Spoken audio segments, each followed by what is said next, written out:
ವೀಕ್ಷಕರೇ ನಮಸ್ಕಾರ. ಸುವರ್ಣ ಡಿಜಿಟಲ್ನ positive pulse ವಿಶೇಷ ಕಾರ್ಯಕ್ರಮಕ್ಕೆ ಸ್ವಾಗತ. ನಾನು ರಾಘವೇಂದ್ರ ಗುಡಿ. ಈ ಪಾಸಿಟಿವ್ ಪಲ್ಸ್ನಲ್ಲಿ ಪ್ರತಿ ವಾರ ಪ್ರತಿಯೊಬ್ಬ ಸಾಧಕನನ್ನು ಕರೆಸಿ ಅವರ ಸಾಧನೆ, ಅವರ ಪಯಣ ಮತ್ತು ಅವರ ಕನಸುಗಳು, ಈ ವಿಚಾರದ ಬಗ್ಗೆ ಸಾಕಷ್ಟು ವಿಚಾರಗಳನ್ನು ನಿರಂತರವಾಗಿ ಮಾತನಾಡ್ತಾ ಇದ್ದೀವಿ. ಸಾಕಷ್ಟು ಸಾಧಕರು ಹೇಗೆ ಬೆಳೆದು ಬಂದರು ಅನ್ನೋದು ಒಂದು ಕುತೂಹಲವನ್ನು ತರಿಸ್ತಾ ಇದ್ದರೆ, ಬೆಳೆದ ಮೇಲೆ ಏನು ಮಾಡಿದ್ರು ಅನ್ನೋದು ಮತ್ತೊಂದು ಕುತೂಹಲಕರವಾದಂಥ ಸಂಗತಿಯಾಗಿರುತ್ತೆ. ಇವತ್ತು ನಾನು ನಿಮ್ಮ ಜೊತೆಯಲ್ಲಿ ಈಗ ಬಂದಿರುವಂಥ ಅತಿಥಿಯನ್ನು ಇಂಟ್ರಡ್ಯೂಸ್ ಮಾಡೋದಾದರೆ ಬಹುತೇಕವಾಗಿ ನಿಮಗೆಲ್ಲರಿಗೂ ಗೊತ್ತೇ ಇರುತ್ತೆ. ಸಾಹಿತ್ಯ ಕ್ಷೇತ್ರದಲ್ಲಿ ನೀವು ಆಸಕ್ತಿಯನ್ನು ಹೊಂದಿದರೆ ಅವರು ಸಾಹಿತಿ, ನೀವು ಸಿನಿಮಾದಲ್ಲಿ ಏನಾದರೂ ಆಸಕ್ತಿಯನ್ನು ಹೊಂದಿದರೆ ಅವರು ಚಿತ್ರ ಸಾಹಿತಿಯೂ ಹೌದು, ಚಿತ್ರಕಥೆಯನ್ನು ಬರೆದಂಥವರು. ನೀವು ಪತ್ರಕರ್ತರು ಅಥವಾ ಯಾವುದಾದ್ರೂ ಪೇಪರಲ್ಲಿ, ನ್ಯೂಸಲ್ಲಿ ಇಂಟ್ರೆಸ್ಟ್ ಆಗಿದ್ದರೆ ಅವರು ಕನ್ನಡ ಪ್ರಭದ ಸಂಪಾದಕರು ಕೂಡ ಹೌದು. ಜೋಗಿಯವರೇ ನಮಸ್ಕಾರ, ಸ್ವಾಗತ ನಿಮಗೆ. Thank you. First of all congratulations. ಒಬ್ಬ ಸಿನಿಮಾ ಪತ್ರಕರ್ತ ಒಂದು ಈ ರೀತಿಯಾಗಿರ್ತಕ್ಕಂಥ ಒಂದು ಉನ್ನತ ಮಟ್ಟದ ಪತ್ರಿಕೆಯ ಸಂಪಾದಕರಾಗಿದ್ದು ಬಹುತೇಕವಾಗಿ ಪ್ರಥಮ ಬಾರಿ ಅನಿಸುತ್ತೆ. ಹೌದು, ಸಿನಿಮಾ ಪತ್ರಕರ್ತರಿಗೆ ಅವರನ್ನು ಒಂಥರ ಸೈಡ್ ಲೈನ್ ಮಾಡಿದ್ರು ಅಂತಂಗೆ ಅನಿಸುತ್ತೆ ಭಾಳ ವರ್ಷಗಳಿಂದ. ಅಂದರೆ ಸಿನಿಮಾ ಒಂದು ಪತ್ರಿಕೆಯ ಮುಖ್ಯ ಭಾಗ ಆಗಿದ್ದು ಕನ್ನಡಪ್ರಭದಲ್ಲೇ. ಚಿತ್ರಪ್ರಭ ಅಂತ ಹೇಳುವ ಪುರವಣಿ ಆರಂಭಿಸಿದಾಗ ಅದು ಭಾಳ ಮುಖ್ಯ ಭಾಗ ಆಯಿತು. ಅದರ ಮುಂಚೆ ಇರಲಿಲ್ಲ. ಅದು ಮುಂಚೆ ಸಿನಿಮಾ ಸುದ್ದಿಗಳು ಬರೋದು ಚಿಕ್ಕ ಪುಟ್ಟದ್ದು ಅಷ್ಟೇ ಇತ್ತು. ಬಟ್ ಕನ್ನಡಪ್ರಭ ಮೊದಲ ಬಾರಿಗೆ 4 ಪುಟದ ಪುರವಣಿ ಆರಂಭಿಸ್ತು, ಚಿತ್ರಪ್ರಭ ಅಂತ. ಆಮೇಲೆ ಸ್ವಲ್ಪ ಇಂಪಾರ್ಟೆಂಟ್ ಸಿಗ್ತದೆ ಅದಕ್ಕೆ. ಆಮೇಲೆ ಸಿನಿಮಾ ಅಂದರೆ ಮಂತ್ಲಿ ಮ್ಯಾಗ್ಝಿನ್ಗಳು, ಸ್ಟಾರ್ಡಸ್ಟು, ಫಿಲ್ಮ್ ಫೇರು ಆ ಥರದ್ದಿದ್ವೇ ಹೊರತು ಮುಖ್ಯ ಪತ್ರಿಕೆಯ ಬಹಳ ದೊಡ್ಡ ಭಾಗವಾಗಿ ಸಿನಿಮಾ ಇರಲಿಲ್ಲ. ಸ್ಪೋರ್ಟ್ಸ್ ಇದ್ದಷ್ಟು ಸಿನಿಮಾಕ್ಕೆ ಬಂದಿರಲಿಲ್ಲ. ಅಥವಾ ಆಮೇಲೆ ನಂತರ ನಿಧಾನವಾಗಿ ಕಲ್ಚರ್ ಮತ್ತು ಸಾಹಿತ್ಯ ಬಂತಲ್ಲ, ಅಷ್ಟು ಏನು ಪ್ರಾಮುಖ್ಯತೆ ಸಿನಿಮಾಗೆ ಸಿಗಲಿಲ್ಲ. ಹೀಗಾಗಿ ಸಿನಿಮಾ ರಿಪೋರ್ಟ್ರ್ಗಳನ್ನು ಮೇನ್ ಸ್ಟ್ರೀಮ್ ಭಾಳ ಸೀರಿಯಸ್ ಆಗಿ ಗಂಭೀರವಾಗಿ ಪರಿಗಣಿಸಲೇ ಇಲ್ಲ. ಇವತ್ತು ಎಷ್ಟೋ ಸಿನಿಮಾ ರಿಪೋರ್ಟ್ರ್ಗಳಿಗೆ ಒಂದು ಅಕ್ರೆಡಿಟೇಷನ್ ಕೊಡಲ್ಲ. ಸೊ ಹಾಗಾಗಿ ಅವರು ಒಂಥರ ಸೈಡ್ಲೈನಾಗಿ ಉಳಿದುಬಿಟ್ಟಿದ್ರು. ಬಟ್ ಇತ್ತೀಚೆಗೆ ಅಂದರೆ ಯಾವಾಗ ಎಂಟರ್ಟೈನ್ಮೆಂಟ್ ಇಂಡಸ್ಟ್ರಿ ಒಂದು ಮೇಜರ್ ರೋಲ್ ಪ್ಲೇ ಮಾಡೋಕ್ಕೆ ಶುರು ಮಾಡ್ತು, ಅಂದರೆ ಅದು ಅದರ ಸಿನಿಮಾದ ಸುದ್ದಿಗಳು ಮುಖಪುಟದಲ್ಲೂ ಬರಲಿಕ್ಕೆ ಶುರುವಾದವು ಬೇರೆ ಬೇರೆ ಕಾರಣಕ್ಕೆ. ಆವಾಗ ಸ್ವಲ್ಪ ಇಂಪಾರ್ಟೆನ್ಸ್ ಸಿಕ್ತು ಅನಿಸುತ್ತೆ ನನಗೆ. ಅಲ್ಲ, ಮನರಂಜನೆಯೇ ಮುಖ್ಯ ಆಗಿದ್ದೇ ಇದಕ್ಕೆ ಈ ರೀತಿಯಾದಂಥ ಬೆಳವಣಿಗೆಗೆ ಕಾರಣ ಅನಿಸುತ್ತಾ ನಿಮಗೆ? ಯಾಕಂದರೆ ಈಗ ನಾವು ಸಾಹಿತ್ಯ ಅಂತ ಬಂದಾಗ ಅಲ್ಲಿ ವಿಭಿನ್ನವಾಗಿರ್ತಕ್ಕಂಥ ಸಾಹಿತ್ಯ ಪ್ರಕಾರಗಳು ಬಂತು. ಬಂಡಾಯ ಸಾಹಿತ್ಯ ಬಂತು, ಇನ್ನೊಂದು ಕಡೆ ವಚನ ಸಾಹಿತ್ಯ ಇದೆ, ಇನ್ನೊಂದು ನೋಡಿದರೆ ನಾವು ಆದಿ ಕವಿಯಿಂದ ಶುರುವಾಗುವಂಥದ್ದು ಸಾಕಷ್ಟು ಆಯಾ ಸಾಮಾಜಿಕ ಕಾಲಘಟ್ಟದಲ್ಲಿ ಬದಲಾವಣೆಗಳಿಗೆ ಮತ್ತು ಆ ಬದಲಾವಣೆಯ ಭಾಗವಾಗಿ ಕಂಡುಕೊಳ್ತಾ ಬಂತು. ನಮ್ಮಲ್ಲಿ ಸಿನಿಮಾ 2 ವಿಂಗ್ಗಳಾಯಿತು. ಒಂದು ಆರ್ಟ್ ಅಂತಾಯಿತು, ಇನ್ನೊಂದು ಮನರಂಜನೆ ಅಂತಾಯಿತು. ಆರ್ಟು ಪ್ರಶಸ್ತಿಗಳಿಗೋಸ್ಕರ, ಮನರಂಜನೆ ಸೇಳೆ ಚಪ್ಪಾಳೆಗೋಸ್ಕರ ಅಂತ. ಅದರ ಮಧ್ಯದಲ್ಲಿ ಸಿನಿಮಾ ಪತ್ರಕರ್ತರು ಒಂದು ರೀತಿಯಿಂದ ಕಣ್ಣನ್ನು ಕಟ್ಟಿ ಕಾಡಿನಲ್ಲಿ ಬಿಟ್ಟಂಥ ವ್ಯಕ್ತಿಗಳ ರೀತಿಯಾಗಿ ಹೋಗಿತ್ತಾ ಅಂತೇಳಿ. ಇಲ್ಲ, ಏನಾಗಿತ್ತಂದರೆ ನೋಡಿ, ಸಿನಿಮಾ ಯಾವಾಗ ಪತ್ರಕರ್ತನಿಗೆ ಒಂದು ಗೌರವ ಬರುತ್ತೆ ಅಂದರೆ ಅವನ ಮಾತಿಗೆ ಬೆಲೆ ಸಿಕ್ಕಾಗ. ಇವತ್ತು ನೀವೊಂದು ರಿವ್ಯೂ ಬರೆದು ಒಂದು ಸಿನಿಮಾನ ಗೆಲ್ಸೋಕ್ಕಾಗಲ್ಲ ಅಥವಾ ಸೋಲ್ಸೋಕ್ಕೂ ಆಗಲ್ಲ. ಹಾಗಾಗಿ ಇವತ್ತು ಏನಾಗಿರುತ್ತೆ ಅಂದರೆ ಸಿನಿಮಾ ಪತ್ರಕರ್ತ ಅಂತ ಹೇಳೋನು ಎಷ್ಟು ತಮಾಷೆ ಇದೆ ಅಂದರೆ, ಇವತ್ತು ಯಾರೋ ಸಿನಿಮಾ ಪತ್ರಕರ್ತನ ಕರೆದು ಭಾಳ ಎಕ್ಸ್ಕ್ಲೂಸಿವ್ ವಿಷಯಗಳನ್ನ ಹೇಳಲ್ಲ. ಅದನ್ನ ಅವ್ರ ಟ್ವೀಟಲ್ಲಿ ಅಥವಾ ಸೋಷಿಯಲ್ ಮೀಡ್ಯಾದಲ್ಲಿ ರಿಲೀಸ್ ಮಾಡಿಬಿಡ್ತಾರೆ. ಮೊದಲು ಸೋಷಿಯಲ್ ಮೀಡ್ಯಾದಲ್ಲಿ ಮಾಡ್ತಿರಲಿಲ್ಲ. ನಾನು ಇಲ್ಲಿಗೆ ಆರಂಭಕ್ಕೆ ಬಂದಾಗ ಉದಯ ಮರಕಣಿ ಇದ್ದರು, ಸೀತಾರಾಮ್ ಇದ್ದರು, ಸುಬ್ರಾವ್ VN ಸುಬ್ರಾವ್ ಇದ್ದರು, ವಿಜಯಮ್ಮ ಇದ್ದರು. ಹೀಗೆ ದೊಡ್ಡ ದೊಡ್ಡ ಸಿನಿಮಾ ಪತ್ರಕರ್ತರು ಇದ್ದಾಗ ಅವರು ಪತ್ರಿಕಾಗೋಷ್ಠಿ ಕರೆದು ದೊಡ್ಡ ಪತ್ರಿಕೆಯ ಅಥವಾ ಹಿರಿಯ ಸಿನಿಮಾ ಪತ್ರಕರ್ತರು ಬರೋ ತನಕ ಕಾದು ನಂತರ ಅನೌನ್ಸ್ ಮಾಡ್ತಿರೋದು. ಅಲ್ಲಿ ಒಂದು ಸ್ಯಾಂಕ್ಟಿಟಿ ಇತ್ತು, ಗೌರವ ಇತ್ತು ಪರಸ್ಪರ. ಕ್ರಮೇಣ ಏನಾಯಿತು ಅಂದರೆ ಅವರಿಗೆ, ಸಿನಿಮಾದವರಿಗೆ ಸಿನಿಮಾ ಪತ್ರಿಕೋದ್ಯಮ ಅಂದರೆ ಅವರು ಪ್ರಚಾರಕರ್ತರ ಮುಂದುವರಿದ ಭಾಗ ಅಂತ. PROಗಳು ಇರ್ತಾವಲ್ಲ, this the extended version of PROs ಅಂತ ಅನ್ನಿಸ್ತು. ಅಂದರೆ ಇವರು ಇರೋದೇನೋ ಪ್ರಚಾರ ಮಾಡೋದಕ್ಕೆ, ನಾವು ದುಡ್ಡು ಹಾಕ್ತೀವಿ, ಸಿನಿಮಾ ಮಾಡಿದ್ದೀವಿ, ಪ್ರಚಾರ ಕೊಡಿ ಅಂತ. ಸೊ ಹೀಗಾದಾಗ ಒಂದು ಕೊಂಡಿ ತಪ್ಪಿ ಹೋಯಿತು ಅಂತ. ಅಂದರೆ ಇವನಿಗೆ ವಿಮರ್ಶೆ ಮಾಡುವಷ್ಟು ಒಂದು ಉತ್ಸಾಹವೂ ಇರಲಿಲ್ಲ, ನಿಜವಾದ ವಿಮರ್ಶೆಯನ್ನು ತಗೊಳ್ಳುವಷ್ಟು ಅವರಿಗೆ ಮನಸ್ಥಿತಿಯೂ ಇರಲಿಲ್ಲ. ಇಂಥ ಸ್ಥಿತಿಯಲ್ಲಿ ಅದೊಂದು ದಿಕ್ಕು ತಪ್ಪಿ ಹೋಯಿತು. ಇವತ್ತು ಯಾವುದೇ ಪ್ರೆಸ್ ಮೀಟಿಗೆ ಹೋದರೆ ಸರ್ ಆ ಕಾಲದಲ್ಲಿ ಭಾಳ ಚೆನ್ನಾಗಿತ್ತಂತೆ ಅಂತ ಹೇಳ್ತಾರೆ. ಯಾಕಂದರೆ ಈ ಕಾಲದ ಪ್ರಶ್ನೆಗಳನ್ನು ತಡ್ಕೊಳ್ಳೋ ಶಕ್ತಿ ಇಲ್ಲ ಇವರಿಗೆ. ಅಂದರೆ ಇವ್ರ ಕತೆ ಏನು ಅಂತ ಹೇಳಲ್ಲ, ಅಥವಾ ಆ ಸಿನಿಮಾದ ಒಂದು ಅಂತಃಸತ್ವ ಇದೆಯಲ್ಲ ಅದನ್ನು ಹೇಳೋಕ್ಕೆ ಹೋಗಲ್ಲ ಅವರು. ಈಗೇನು ಹೇಳ್ತಾರೆ ಅಂದರೆ, ಸರ್ 400 crores ಬಜೆಟ್ ಹಾಕಿದ್ದೀವಿ, ಅಂತ ಹೇಳ್ತಾರೆ. ಸಿನಿಮಾ ಮುಗಿದ ಮೇಲೆ ಸರ್ 400 ಹಾಕಿದ್ವಿ 800 ಬಂತು ಅಂತಾರೆ. So it totally have become A business proposition. ಆಮೇಲೆ ಈ ಪತ್ರಕರ್ತರಾಗಿ ಒಂದು ಆತ್ಮವಿಮರ್ಶೆಯನ್ನು ಮಾಡ್ಕೊಳ್ಬೇಕನ್ನುವಂಥ ಸಂದರ್ಭ ಬಂದಾಗಲೂ ಕೂಡ ನನಗನ್ಸುತ್ತೆ, ಒಂದು ಹಂತದಲ್ಲಿ ನೀವು ಸಕ್ರಿಯವಾಗಿ ಫೀಲ್ಡ್ನಲ್ಲಿ ಇದ್ದಂಥ ಸಂದರ್ಭದಲ್ಲಿ ಅಥವಾ ಅವತ್ತಿನ ಪತ್ರಕರ್ತರನ್ನು ನೋಡಿದಾಗ ಆಫ್ ದಿ ರೆಕಾರ್ಡ್ ಅನ್ನೋದಕ್ಕೆ ಒಂದು ಪಾವಿತ್ರ್ಯತೆ ಇತ್ತು. ಹೌದು, ಆಫ್ ದಿ ರೆಕಾರ್ಡ್ ಅಂತ ಏನೇ ಹೇಳಿದ್ರು ಅದನ್ನು ಆನ್ ದಿ ರೆಕಾರ್ಡ್ ಬರೆಯುವಂಥ ಪರಿಪಾಠ ಬಹುತೇಕವಾಗಿ ಇರಲಿಲ್ಲ. ಇದ್ರೆ ಎಲ್ಲೋ ಒಂದು ಕಡೆ ಅಲ್ಲಿಲ್ಲೇ ಇರಬಹುದು ಅಂತೇಳಿ. ಆದರೆ ಒಂದು ಹಂತದಲ್ಲಿ ಏನಾಗುತ್ತೆ, ಒಂದು ಕಾಂಪಿಟೇಷನ್ನ ಅಥವಾ ಒತ್ತಡನ ಆಫ್ ದಿ ರೆಕಾರ್ಡೇ ಸ್ಟಿಂಗ್ ರೂಪವನ್ನು ಪಡೆದುಕೊಳ್ತು. ಆ ಒಂದು ಅಪನಂಬಿಕೆ ಮೂಡಿದ್ದೇ ಈ ರೀತಿಯಾದಂಥ ಒಂದು, ಅಂದರೆ ಇದರಿಂದ ಇಬ್ಬರಿಗೂ ಕೂಡ ಸಿಗಬೇಕಾದಂಥ ಮನ್ನಣೆ ಸಿಗ್ತಿಲ್ವಾ ಅಂತ. ಒಂದು ಕಡೆ ಸಿನಿಮಾ ಇರ್ಬೋದು, ಇನ್ನೊಂದು ಕಡೆ ಪತ್ರಕರ್ತರು ಇರ್ಬೋದು. ಆ ಒಂದು ಸ್ಯಾಂಕ್ಟಿಟಿ ಇತ್ತಲ್ಲ. ಅದೇನಾಯ್ತು ಅಂದರೆ, ಪತ್ರಕರ್ತರನ್ನು ತನ್ನ ಅಂತರಂಗಕ್ಕೆ ತಗೊಂಡು ತನ್ನ ಗುಟ್ಟುಗಳನ್ನು ಹೇಳ್ಕೊಳ್ಳುವ ಕಾಲ ಇತ್ತು ಒಂದು ಕಾಲದಲ್ಲಿ. ನಾವು ಸಿನಿಮಾ ರಿಲೀಸ್ ಮೀಟ್ ಅಂತ ಇರ್ತಿತ್ತಲ್ಲ, ಪ್ರೆಸ್ ಮೀಟ್, ಅಲ್ಲಿಗೆ ಹೋದಾಗ ನಾವೆಲ್ಲ ಪ್ರಶ್ನೆ ಕೇಳ್ತಾ ಇದ್ವಿ. ಆಮೇಲೆ ಪಕ್ಕಕ್ಕೆ ಬಂದಾಗ ಹೀರೋ ಹೇಳ್ತಾ ಇದ್ದ, ಬಾಸ್ ಇದೇನು ಭಾಳ ಚೆನ್ನಾಗೇನು ಬಂದಿಲ್ಲ, I am not happy, but ನಾನು ಹೇಳೋಕ್ಕಾಗಲ್ಲ ಅಂತ ಈ ಥರ ಖಾಸಗಿಯಾಗಿ ಹಂಚ್ಕೊಳ್ತಾಯಿದ್ರು. ಅಂದರೆ ತಾನು ಅಂದ್ಕೊಂಡಂಗೆ ಸಿನಿಮಾ ಬಂದಿಲ್ಲ, ಅವ್ರು ಹೇಳಿದ್ದೇ ಒಂದು ಮಾಡಿದ್ದೇ ಒಂದು, ಈ ಥರದ್ದೊಂದು ಇತ್ತು. ಎರಡನೇದು, ಯಾವಾಗ ಟ್ಯಾಬ್ಲಾಯ್ಡ್ ಬಂತಲ್ಲ, ಟ್ಯಾಬ್ಲಾಯ್ಡ್ ಬಂದಾಗ ಈ ಆಫ್ ದಿ ರೆಕಾರ್ಡ್ಗಳು ಆನ್ ದಿ ರೆಕಾರ್ಡ್ ಆಗಿ ಶುರುವಾಯಿತು. ಅದು ಟ್ಯಾಬ್ಲಾಯ್ಡಿಂದ ಶುರುವಾಗಿದ್ದು. ಆಮೇಲೆ ಟ್ಯಾಬ್ಲಾಯ್ಡ್ಗಳಿಗೆ ಒಂದು ಮಾಹಿತಿಯನ್ನು ಕೊಡುವಂಥವ್ರು ಇರ್ತಾಯಿದ್ರು. ಅಂದರೆ ಎಲ್ಲ ಕ್ಷೇತ್ರದಲ್ಲೂ ಈ ಸುದ್ದಿಯನ್ನು ಆಚೆ ಹಾಕಬೇಕು ಅಂತೇಳಿ ಆಸೆ ಇದ್ದವ್ರು ಇರ್ತಾರೆ. ಅದನ್ನು ಬರಿಬೇಕಾ ಬೇಡೋ ಅಂತ ಹೇಳೋದು ಪತ್ರಕರ್ತನ ವಿವೇಚನೆಗೆ ಬಿಟ್ಟಿದ್ದು. ಈಗ ನನಗೆ ಒಬ್ಬ ನಟನ ಬಗ್ಗೆ ಸಾವಿರಾರು ಮಾಹಿತಿ ಗೊತ್ತಿರುತ್ತೆ. ಅದನ್ನು ಯಾವುದನ್ನು ಓದುಗರಿಗೆ ತಲುಪಿಸಬೇಕು, ಯಾವುದನ್ನು ಪ್ರೇಕ್ಷಕನಿಗೆ ತಲುಪಿಸ್ಬೇಕು, ಅದು ಬಹಳ ಮುಖ್ಯ. ಅದು ಗೊತ್ತಿಲ್ಲದೆ ಹೋದರೆ ಏನಂದರೆ ಎಲ್ಲ ಬರಿತಾ ಹೋಗ್ತೀವಿ. ಇವತ್ತು ಏನಾಗ್ತಿದೆಯಲ್ಲ ಸೋಷಿಯಲ್ ಮೀಡಿಯಾದಲ್ಲಿ ಪ್ರತಿಯೊಂದನ್ನು ಬರಿತಾ ಹೋಗ್ತೀವಿ. ಅಂದರೆ ಒಬ್ಬನ ಸೀಕ್ರೆಸಿ ಇರುತ್ತೆ, ಪ್ರೈವೇಸಿ ಇರುತ್ತೆ, ಅವನು ಹೇಳಬಾರದಿರುತ್ತೆ, ಅವನಿಗೆ ಅಂತರಂಗದಲ್ಲಿ ಅನಿಸಿದ್ದಿರುತ್ತೆ. ಅದನ್ನು ನಾವು ಬಹಿರಂಗವಾಗಿ ಹೇಳೋದಕ್ಕೆ ಹೋಗಬಾರ್ದು ಅಂತ. ಅಂಥ ಸಂಕಟಗಳು ಪ್ರತಿಯೊಬ್ಬನಿಗೂ ಇರ್ತವೆ. ಪತ್ರಕರ್ತನಿಗೂ ಇರ್ತವೆ, ಸಿನಿಮಾ ನಟನಿಗೂ ಇರ್ತವೆ, ನಿರ್ದೇಶಕನಿಗೂ ಇರ್ತವೆ, ನಿರ್ಮಾಪಕನಿಗೂ ಇರ್ತವೆ. At the end of the day ಮನುಷ್ಯರಿಗೆ ಇದ್ದೇ ಇರುತ್ತೆ. ಅವರು ಮನುಷ್ಯರೇ, ರೋಬೋಟ್ಗಳಂತೂ ಅಲ್ಲ. ಪ್ರತಿಯೊಂದು ಕೂಡ ನಾವು ನೋಡ್ತಾ ಹೋಗೋದಾದರೆ ಅವ್ರಿಗೂ ದುಃಖಗಳಿರ್ತವೆ, ಅವ್ರಿಗೂ ಜಲಸಿಗಳಿರ್ತವೆ. ಸೀಕ್ರೆಟ್ ಅನ್ನೋದು ಪ್ರತಿಯೊಬ್ಬರಲ್ಲೂ ಇರುತ್ತೆ. ಕೆಲವು ಸೀಕ್ರೆಟ್ಗಳನ್ನು ಸ್ನೇಹಿತರ ಮುಂದೆ ಹಂಚಿಕೊಂಡಂತೆ ಇನ್ನೊಬ್ಬರ ಮುಂದೆ ಹಂಚಿಕೊಳ್ಳಬೇಕಂತೇಳಿ ಎಲ್ಲಿಗೆ ಗೊತ್ತಾಗದೇ ಆಗುತ್ತೋ ಅವು ಕೂಡ ಸುದ್ದಿ ಆದಂಥ ಉದಾಹರಣೆಗಳು ಸಿಗ್ತವೆ. ಅದೇ ಸ್ನೇಹ ಅಂತ ಹಂಚಿಕೊಂಡಿದ್ದು ಏನಾದರೂ ಅಂದರೆ, ಈ ಯಾವಾಗ ಫೋನ್ ಬಂತಲ್ಲ, ಆ ಫೋನಲ್ಲಿ ರೆಕಾರ್ಡಿಂಗ್ ಬಂತು ನೋಡಿ. ಮುಂಚೆ ಎಲ್ಲ ರೆಕಾರ್ಡಿಂಗ್ ಆಗ್ತಿರ್ಲಿಲ್ಲ. ಇಲ್ಲಿ ರೆಕಾರ್ಡ್ ಮಾಡಿ ಅದನ್ನು ಯಾರಿಗೋ ವಾಯ್ಸ್ ನೋಟ್ ಕಳಿಸ್ಕೊಡೋದು, ಈ ಥರದ್ದೆಲ್ಲ ಶುರುವಾಗಿ ಒಂದು ನಂಬಿಕೆ ಹೊರಟೋಯ್ತು. ಅಂದರೆ ಈಗ ನೀವು ಯಾವುದೇ ನಟನನ್ನು, ಅಂದರೆ ಸೂಪರ್ ಸ್ಟಾರನ್ನು ಭೇಟಿಯಾಗೋದಕ್ಕಾಗಲ್ಲ. ನಿಮ್ಮ ಯಾವುದೇ, ಅಂದರೆ ಬಹುತೇಕ ಪತ್ರಕರ್ತರ ಹತ್ರ ಸೂಪರ್ ಸ್ಟಾರ್ಗಳ ಫೋನ್ ನಂಬರ್ಗಳಿಲ್ಲ. ನಾನೊಂದು ಸಲ ಒಂದು ಎಂಟರ್ಟೈನ್ಮೆಂಟ್ ಚಾನಲ್ನ ಮುಖ್ಯಸ್ಥರನ್ನ ಭೇಟಿ ಹಾಕಿ ಹೋಗಿದ್ದೆ. ಅವರು ಭೇಟಿ ಹಾಕಿ ಹೋದಾಗ ಹೇಳಿದರು, ನಾನು ಆಗ ಸಿನಿಮಾ ಜರ್ನಲಿಸ್ಟು. ಆಗ ಹೇಳಿದರು, ನಿಮಗೆ ನಿಮ್ಮ ಹತ್ರ ಈ ನಟನ ನಂಬರ್ ಇದೆಯಾ ಕೇಳಿದ್ರು. ಇದೆ ಅಂದೆ, ಮಾಡಿ ಅಂದರು. ಮಾಡಿದ್ರೆ ಅದಿಲ್ಲ, this number does not exist ಅಂತ ಬಂತು. ಇದು ಹಳೆ ನಂಬರ್ ಸರ್, ನನ್ನ ಹತ್ರ ಹೊಸ ನಂಬರ್ ಇದೆ.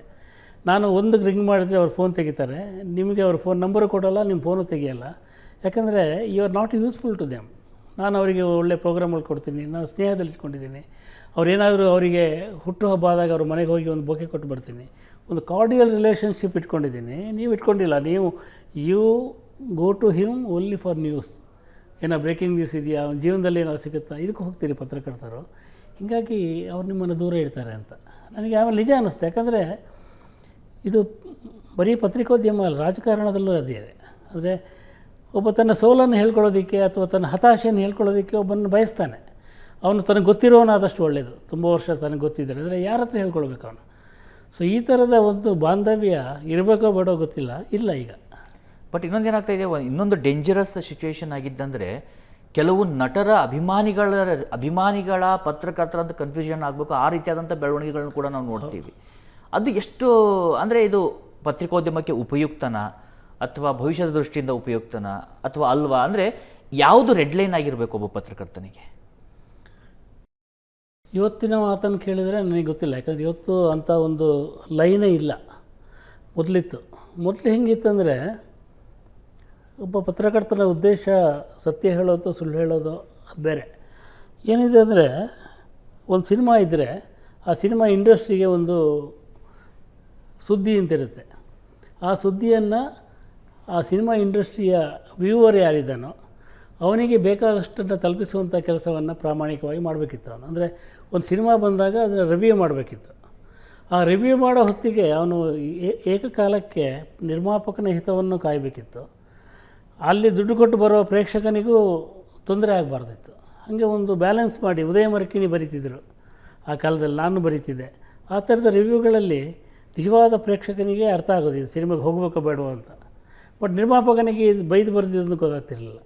ಸೊ ಈ ರೀತಿಯಲ್ಲಿ ಒಂದು ಬ್ಯಾಲೆನ್ಸ್ ಮಾಡೋದಿದೆಯಲ್ಲ, ಅಂದರೆ ಯಾವುದೇ ಇವತ್ತು ಹೆಂಗಾಗಿದೆ ಅಂದರೆ, ನಂದು ಯಾವುದೋ ಹೊಸ ಬುಕ್ ಬರುತ್ತೆ, ಆ ಹೊಸ ಬುಕ್ಕನ್ನು ನೀವು ತುಂಬ ಒಂದು 300 ಪದಗಳಲ್ಲಿ ಹೊಗಳಿ ಕೊನೆಯ ಸಾಲಲ್ಲಿ ನಾನು ಓದಿದ್ದ ಇತರ ಪುಸ್ತಕಗಳಷ್ಟು ಇದು ಚೆನ್ನಾಗಿಲ್ಲ ಅಂತ ಒಂದು ಸಾಲು ಬರೆದ್ರೆ ಲೋಕಕ್ಕೆ ಏನು ಹೋಗುತ್ತೆ ಅಂದರೆ, ಇವರು ಈ ಪುಸ್ತಕ ಚೆನ್ನಾಗಿಲ್ಲ ಅಂತ ಗುರು ರಾಘವೇಂದ್ರ ಕೂಡ ಹೇಳಿದ್ದಾರೆ, ಚೆನ್ನಾಗಿಲ್ಲ ಅಂತ ಹೇಳ್ಬಿಟ್ಟಿದ್ದಾರೆ ಅಂತ. ನೀವು ಅಲ್ಲಿ ತನಕ ಅದನ್ನು ಅಸೆಸ್ ಮಾಡಿದ್ದು ಬರಲ್ಲ. ಈ ಒನ್ ಲೈನ್ ಏನೇ ಇದೆಯಲ್ಲ, ಒಂದು ಸಾಲಿನಲ್ಲಿ ಒಂದು ಸಿನಿಮಾವನ್ನು ಕೊಲ್ಲುವುದು ಅಥವಾ ಗೆಲ್ಲಿಸುವುದು, ಇದು ಶುರುವಾದ ಮೇಲೆ ಎಲ್ಲದಕ್ಕೂ ಅರ್ಥ ಹೊರಟೋಯ್ತು ಅಂತ. ಬಿಕಾಸ್ ಜನ ಒಂದು ಸಾಲು ನೋಡ್ತಾರೆ. ಆಮೇಲೆ ನನಗೆ ಈ ಮಾತಲ್ಲಿ ನಂಬಿಕೆ ಇಲ್ಲ. ಅಂದರೆ ನೀವೊಂದು ಸಿನಿಮಾ ನೋಡಿ ಬರ್ತೀರಿ, ನಾನು ಬಂದು ಸಿನಿಮಾ ಹೆಂಗಿದೆ ಗುರು ಅಂತ ಕೇಳೋದು. ನೀವು ಏನು ಹೇಳಬೇಕು, ಸಿನಿಮಾ ಹೆಂಗಿದೆ ಅಂತ ಹೇಳೋಕ್ಕಾಗಲ್ಲ. It's an experience. You should watch and ನಿನಗೆ ಹೆಂಗಿದೆ ಅಂತ ಇಂಪಾರ್ಟೆಂಟ್, ಅವ್ರಿಗೆ ಹೆಂಗಿದೆ ಅಂತಲ್ಲ. ಸೊ ನೀವು ಅದನ್ನು ಚೆನ್ನಾಗಿಲ್ಲ ಅಂದರೆ ನಾನು ಅವ್ರು ಹೇಳಿದ್ರು ಚೆನ್ನಾಗಿಲ್ಲವಂತೆ ಅಂತ ನಾನು ಪ್ರಚಾರ ಮಾಡೋದು. ಸೊ ಇದು ಸರಿಯಲ್ಲ ಅದು. ಹೀಗಾಗಿ ಸಿನಿಮಾ ಆಗಲಿ, ಪುಸ್ತಕ ಆಗಲಿ, ಯಾವುದೇ ಕಲಾತ್ಮಕವಾದ ಸಂಗತಿ ಆಗಲಿ, ಇನ್ನೊಬ್ಬನ್ನು ಹೋಗಿ ಹೇಗಿದೆ ಅಂತ ಕೇಳಬಾರ್ದು. ನಾನೇನು ಮಾಡ್ಬೋದು ಅಂದರೆ ನನ್ನ ಎಕ್ಸ್ಪೀರಿಯೆನ್ಸನ್ನು ಒಂದು ರಿವ್ಯೂ ಮೂಲಕ ದಾಟಿಸ್ಬೋದು. ನಾನು ಮೊನ್ನೆ ಒಂದು ರಿವ್ಯೂ ಬರೆದಿದ್ದೆ. ನಾನು ಧನಂಜಯ್ ಭಾಳ ಇಷ್ಟಪಟ್ಟರು. ಯಾವುದು ಮದರ್ ಪ್ರಾಮಿಸಿಗೆ ಸಿನಿಮಾ ನೋಡಿ ಐ ರೋಟ್ ಎ ಪೀಸ್. ಅವ್ರು ಹೇಳಿದ್ರು ಭಾಳ ಚೆನ್ನಾಗಿದೆ ಇದು. ನಾನು ಹೇಳಿದೆ ಸಿನಿಮಾದ ಒಂದು ಎಕ್ಸ್ಪೀರಿಯೆನ್ಸ್ ಬರೆದೆ ನಾನು. ಅಂದರೆ ನಮಗೆ ಎಷ್ಟೆಷ್ಟು ಬೇರೆ ಬೇರೆ ಡಿವಿಯೇಷನ್ಸ್ ಇದೆ, ಬೇರೆ ಬೇರೆ ಆಕರ್ಷಣೆ ಇದೆ, ಅದನ್ನು ಮರೆತು ಒಂದು ಸಿನಿಮಾಕ್ಕೆ ಹೋದಾಗ ಅಯ್ಯೋ ಅದನ್ನು ಮಿಸ್ ಮಾಡ್ಕೊಂಡಲ್ಲ ಅಂತ ಅನ್ನಿಸ್ಬಾರ್ದು. ಅದು ಮಿಸ್ ಆದರೆ ಹಾಳಾಗೋಗಲಿ, ಇಲ್ಲಿ ಚೆನ್ನಾಗಿ ಸಿಕ್ಕಿದೆ ಅಂತ ಅನ್ನಿಸ್ಬೇಕು. ಸೊ ಆ ಥರದ ಒಂದು ಬದಲಾವಣೆಯನ್ನು ಒಂದು ಸಿನಿಮಾ ತರಕ್ಕೆ ಸಾಧ್ಯ ಆದರೆ ಅದು ಎಲ್ಲರನ್ನ ಮುಟ್ಟುತ್ತೆ ಅಂತ ನಾನು ಅದನ್ನು ಒಂದು ಸ್ಮಾಲ್ ಫೇಸ್ಬುಕ್ ನೋಟಲ್ಲಿ ಬರೆದಿದ್ದೆ. ಈಗ ಒಂದು ಕಡೆ ನೋಡಿ, ಸಿನಿಮಾ ಇಂಡಸ್ಟ್ರಿಗೆ ಅದರದ್ದೇ ಆದಂಥ ದೊಡ್ಡ ಮಟ್ಟದ ಚಾಲೆಂಜಸ್ಗಳನ್ನ ನೋಡ್ತಿದ್ದೀವಿ. ಅದು ಮಲ್ಟಿ ಕ್ರೋರ್ ಬಜೆಟಲ್ಲಿ ಇಡೀ ಪ್ಯಾನ್ ಇಂಡಿಯಾ ಸಿನಿಮಾ ಮಾಡಬೇಕಾ, ಅದು ಕನ್ನಡದಲ್ಲಿ ಮಾತ್ರ ಕೊಡುವಂಥ ಸಿನಿಮಾ ಮಾಡಬೇಕಾ. ಬಟ್ ಪ್ರೇಕ್ಷಕನಿಗೆ ಹೇಗಾಗಿದ್ರೆ ಕ್ವಾಲಿಟಿ ಎರಡರಲ್ಲೂ ನೀವು ಎಷ್ಟು ದುಡ್ಡು ಹಾಕಿದರೆ ನೋಡ್ತಿಲ್ಲ, ಕ್ವಾಲಿಟಿಯನ್ನು ನೋಡ್ತಿದ್ದಾರೆ ಮತ್ತು ನನಗದು ಎಂಟರ್ಟೈನ್ಮೆಂಟ್ ಆಗುತ್ತೆ ಅನ್ನೋದನ್ನು ನೋಡ್ತಾ ಇದ್ದಾರೆ. ಅದೇ ರೀತಿಯಾಗಿರ್ತಕ್ಕಂಥ ಚಾಲೆಂಜಸ್ಗಳನ್ನು ಇವತ್ತು ಪತ್ರಿಕೋದ್ಯಮ ಇರ್ಬೋದು, ಯಾವುದೇ ಉದ್ಯಮಗಳು, ಯಾಕಂದರೆ ಒಂದು ದೊಡ್ಡ ಪಲ್ಲಟ ಆಗ್ತಾಯಿದೆ. ಆ ಚಾಲೆಂಜಸ್ಗಳ ವಿಷಯಕ್ಕೆ ಬಂದಾಗ ನಮ್ಮ ಕನ್ನಡ ಇಂಡಸ್ಟ್ರಿ ಇವತ್ತಿನ ಚಾಲೆಂಜ್ಗಳಿಗೆ ಅಥವಾ ಮುಂಬರುವಂಥ ಚಾಲೆಂಜಸ್ಗಳಿಗೆ ಹೊಸ ಸೂಪರ್ ಸ್ಟಾರ್ಸ್ಗಳು ಕಾಣಿಸ್ತಿಲ್ಲ, ಜನರನ್ನ ಥಿಯೇಟ್ರಿಗೆ ತರೋವಂಥವ್ರು ಹೆಚ್ಚಾಗಿ ಕಾಣಿಸ್ತಿಲ್ಲ. ಇರೋವಂಥವರೇ ಎಷ್ಟು ಸಾಧ್ಯನೋ ಅಷ್ಟು ಫೈಟ್ ಮಾಡಬೇಕಂಥದ್ದು ಸ್ಥಿತಿ ಇದೆ. ಇದನ್ನು ನೋಡಿದಾಗ ವೈಡನ್ನು ಫುಲ್ಫಿಲ್ ಮಾಡೋದು ಹೇಗೆ, ಅಥವಾ ಮುಂದೆ ಏನಾಗಿರುತ್ತೆ ಭವಿಷ್ಯ? ಇದು ಇವತ್ತು ಒಬ್ಬರ ಹತ್ರ ಮಾತಾಡ್ತಿದ್ದೆ. ಅವರು ಒಂದು ಸುಮ್ಮನೆ ನನಗೆ ಹಿಂಗೆ ಬಂದು ಮಾತಿಗೆ ಸಿಕ್ಕಿದಾಗ ಹೇಳ್ತಿರ್ತಾರೆ, ಸರ್ ಒಂದು ಸಿನಿಮಾ ಡೈರೆಕ್ಟ್ ಮಾಡಿ ಒಳ್ಳೆ ಪ್ರೊಡ್ಯೂಸರ್ ಕೊಡ್ತೀನಿ ಅಂದರು. ನಾನು ಹೇಳಿದೆ ನಾನು ಮಾಡಲ್ಲ ಅಂದೆ. ಯಾಕೆ ಅಂದರೆ ಯಾರೇ ಸಿನಿಮಾ ಮಾಡಿದ್ರು ಈಗ ಗೆಲ್ಸೋದು ಕಷ್ಟ ಇದೆ. ಅಂದರೆ ನಿಮ್ಮ ಹಣ ವಾಪಸ್ ಬರಬೇಕು. ಅಂದರೆ ಆ್ಯಸ್ ಎ ಡೈರೆಕ್ಟರ್ ನನ್ನ ಉದ್ದೇಶ ಏನಂದರೆ ಒಂದು I have to entertain the audience. At the same time your investment should come back. ಇಲ್ಲಿ ಯಾರೂ ದಾನ ಮಾಡೋದಕ್ಕೆ ಬಂದಿಲ್ಲ, ಅಥವಾ ಎಲ್ಲೋ ದತ್ತಿ ಇಟ್ಟದನ್ನು ಹಾಕಿ ಇಲ್ಲಿ ಹೋದರೆ ಹೋಗಲಿ ಸರ್, ಈ ಥರ ಆಟಿಟ್ಯೂಡ್ ಇಲ್ಲ. ನನ್ನ ಉದ್ದೇಶ ಅಂದರೆ ಹಣ ಬರಬೇಕು. ಹಣ ಬರಬೇಕಂದ್ರೆ ಇವತ್ತು ಒಂದು ಎಷ್ಟೇ ಒಳ್ಳೆಯ ಸಿನಿಮಾ ಮಾಡಿದರೂ ಅದು ಹಣವನ್ನು ವಾಪಸ್ ತರುತ್ತೆ ಅಂತ ಹೇಳೋ ನಂಬಿಕೆ ಯಾರಿಗೂ ಇಲ್ಲ. ಅಂದರೆ ಒಂದು ಟೋಟಲಿ ಏನು ಲೆಕ್ಕಾಚಾರಗಳಿದಾವಲ್ಲ ಅದು ಪೂರ್ತಿ ಬದಲಾಗಿಬಿಟ್ಟಿದ್ದಾವೆ. ಯಾರು ಯಾಕೆ ಯಾವ ಕಾರಣಕ್ಕೆ ಸಿನಿಮಾವನ್ನು ನೋಡ್ತಾರೆ, ಪ್ರಚಾರ ಮಾಡಿದರೆ ಸಿನಿಮಾ ಗೆಲ್ಲುತ್ತೋ, ದೊಡ್ಡ ಸ್ಟಾರ್ಗಳನ್ನ ಹಾಕಿದರೆ ಗೆಲ್ಲುತ್ತೋ, ಅಥವಾ ಪ್ಯಾನ್ ಇಂಡಿಯಾ ಅಂತ ಹೇಳಿದರೆ ಗೆಲ್ಲುತ್ತೋ, ಇನ್ಯಾರನ್ನೋ ರಿಮೇಕ್ ಮಾಡಿದರೆ ಗೆಲ್ಲುತ್ತೋ, ಇಮಿಟೇಟ್ ಮಾಡಿದರೆ ಗೆಲ್ಲುತ್ತೋ ಗೊತ್ತಾಗಲ್ಲ. ಅಂದರೆ ಟೋಟಲಿ ಒಂದು ಏನು ಬದಲಾವಣೆ ಆಗಿದೆ ಅಂದರೆ ಮ್ಯಾನ್ ಇಸ್ ಟು ಹಿಮ್ಸೆಲ್ಫ್ ಅಂತಿದೆಯಲ್ಲ, ಪ್ರತಿಯೊಬ್ಬ ವ್ಯಕ್ತಿ ಕೂಡ ತಾನು ಎಲ್ಲಿದ್ದೀನೋ ಅಲ್ಲೇ ಸಂತೋಷ ಪಡೋದನ್ನು ಕಂಡುಕೊಂಡಿದ್ದಾನೆ. ಅವನಿಗೆ ಸಂತೋಷವನ್ನು ಕೊಡೋದಕ್ಕೆ ಸ್ಮಾಲ್ ಸ್ಕ್ರೀನ್, ಅಂದರೆ ಸ್ಮಾಲೆಸ್ಟ್ ಮೈಕ್ರೋ ಸ್ಕ್ರೀನ್ಗಳಿದ್ದಾವೆ. ನಾನು ನೋಡೋ ರೀಲ್ಸ್ ನನಗೆ ಕೊಡೋಷ್ಟು ಸಂತೋಷವನ್ನು ಒಂದು ಸಿನಿಮಾ ಕೊಡೋಲ್ಲ. ಆಮೇಲೆ ನಾನು ರೀಲ್ಸನ್ನು ಯಾವಾಗ ನೋಡ್ತೀನಿ ಅಂದರೆ ನನಗೆ ಯಾವಾಗ ಬಿಡುವಿದೆಯೋ ಆಗ ನೋಡ್ತೀನಿ. I believe that every person needs entertainment of certain hour in a day. ನನಗೆ ದಿನಕ್ಕೆ 2 ಗಂಟೆ ಎಂಟರ್ಟೈನ್ಮೆಂಟ್ ಬೇಕು. ನನಗೆ 2 ಗಂಟೆ ಇಲ್ಲಿ ಸಿಗುತ್ತೆ. ಮುಂಚೆ ನಮಗೆ ಕೆಲಸ ಮಾಡ್ತಿದ್ದಾಗ, ಗದ್ದೆ ಕೆಲಸ, ತೋಟ ಕೆಲಸ ಮಾಡ್ತಿದ್ದಾಗ ವಾರಕ್ಕೆ 2 ಗಂಟೆ ಬೇಕಿತ್ತು, ಒಂದು ಸಿನಿಮಾಕ್ಕೆ ಹೋಗ್ತಾಯಿದ್ವಿ. ಆಮೇಲೆ ಸ್ವಲ್ಪ ಬಿಡುವು ಸಿಕ್ಕಿದರೆ ಮಳೆಗಾಲ ಎಲ್ಲ ಆದಾಗ ವಾರಕ್ಕೆ ಒಂದು 8 ಗಂಟೆ ಬೇಕಿತ್ತು, ಯಕ್ಷಗಾನ ನೋಡೋಕ್ಕೆ ಹೋಗ್ತಾಯಿದ್ವಿ. ಇವತ್ತು ನಮಗೆ ಬೇಕಾದಷ್ಟು ಎಂಟರ್ಟೈನ್ಮೆಂಟ್ ಇಲ್ಲೇ ಸಿಗುತ್ತೆ. ನನ್ನ ಕೈಯಲ್ಲಿ ಸಿಗುತ್ತೆ, ಕಡಿಮೆ ದುಡ್ಡಿಗೆ ಸಿಗುತ್ತೆ, ಬೆಟರ್ ಸಿಗುತ್ತೆ. It's A better entertainment. The whole world is in front of me. Korean ನೋಡ್ಬೋದು, ಜಪಾನೀಸ್ ನೋಡ್ಬೋದು, ಯಾವ ಭಾಷೆ ಬೇಕಾದ್ರೂ ಸಿಗುತ್ತೆ. ಆಮೇಲೆ ಯಾವುದೇ ಭಾಷೆದ್ದನ್ನು ನನ್ನ ಭಾಷೆಯಲ್ಲೇ ನೋಡ್ಬೋದು. ಎಷ್ಟು ಅವಕಾಶಗಳಿವೆ. ಇದನ್ನು ಬಿಟ್ಟು ನಾನು ಕಷ್ಟಪಟ್ಟು ಸಿನಿಮಾ ನೋಡೋದು, ಥಿಯೇಟ್ರಿಗೆ ಹೋಗೋದು, ದುಡ್ಡು ಖರ್ಚು ಮಾಡೋದು. ಸಿನಿಮಾ ಇಸ್ ಎ ಗ್ಯಾಂಬಲ್ ಅಂತ ಹೇಳ್ತಾರೆ. ಮುಂಚೆ ಹೆಂಗಿತ್ತಂದರೆ ದುಡ್ಡು ಹಾಕಿದವನಿಗೆ ದುಡ್ಡು ಬರುತ್ತೋ ಇರೋ ಅಂತ ಜೂಜು. ಇವತ್ತು ಪ್ರೇಕ್ಷಕನಿಗೆ ಗುರುವೇ ನಾನು 3 ಗಂಟೆ ವೇಸ್ಟ್ ಮಾಡ್ತಾಯಿದ್ದೀನಿ, 2,000 ರೂಪಾಯಿ ವೇಸ್ಟ್ ಮಾಡ್ತಿದ್ದೀನಿ, ಅದು ಚೆನ್ನಾಗಿದೆಯೋ ಇಲ್ವೋ, ಇವನಿಗೆ ಜೂಜು ಆಗಿಬಿಟ್ಟಿದೆ. So that's A sceptical mindset. ಇದು ಚೆನ್ನಾಗಿದೆಯೋ ಇಲ್ವೋ ಅಂತ. ಆಮೇಲೆ ಚೆನ್ನಾಗಿದೆಯೋ ಇಲ್ವೋ ಅಂತ ನೀವು ಮೊದಲೇ ಹೇಳಿದಂಗೆ ಕರೆಕ್ಟಾಗಿ ಹೇಳುವಂಥ ಒಬ್ಬ ವ್ಯಕ್ತಿ ಇಲ್ಲ ನಿಮಗೆ. ಯಾರನ್ನು ನಂಬ್ತೀರಿ ನೀವು ಅಂತ ಅಂದರೆ ಸೋಷಿಯಲ್ ಮೀಡ್ಯಾದಲ್ಲಿ ಬರೋದು ನಂಬ್ತೀರೋ, ಅಥವಾ ಒಬ್ಬ ಪತ್ರಕರ್ತ, ಸಿನಿಮಾ ಪತ್ರಕರ್ತ ಹೇಳಿದ್ದನ್ನು ನಂಬ್ತೀರೋ, ಅಥವಾ ಇನ್ಯಾರೋ ಒಬ್ಬ ಸ್ಟಾರ್ ಹೇಳ್ತಾನೆ ಕೆಲವು, watch this film this very good ಅಂತ, ಅದನ್ನು ನಂಬ್ತೀರೋ? ಯಾವುದನ್ನು ನಂಬೋಕ್ಕಾಗಲ್ಲ. ಯಾಕಂದರೆ ಪ್ರತಿಯೊಬ್ಬರಿಗೂ ಅವರ ಎಜೆಂಡಾ ಇರುತ್ತೆ. ಅದಕ್ಕೋಸ್ಕರ ಅವರು ಆ ಸಿನಿಮಾ ಚೆನ್ನಾಗಿದೆ ಚೆನ್ನಾಗಿಲ್ಲ ಅಂತ ಹೇಳ್ತಾರೆ. ಒಂದು ದೊಡ್ಡ ಸಮೂಹ ಈ ಸಿನಿಮಾ ನೋಡಿ ಅಂತೇಳಿ ಹೇಳುತ್ತಲ್ಲ, ಅದು ಆ ಸ್ಟಾರ್ನ ಅಭಿಮಾನಿ ಆಗಿರುತ್ತೆ. ಅವರು ಒಂದು 3 ದಿನ ಹೇಳ್ತಾರೆ.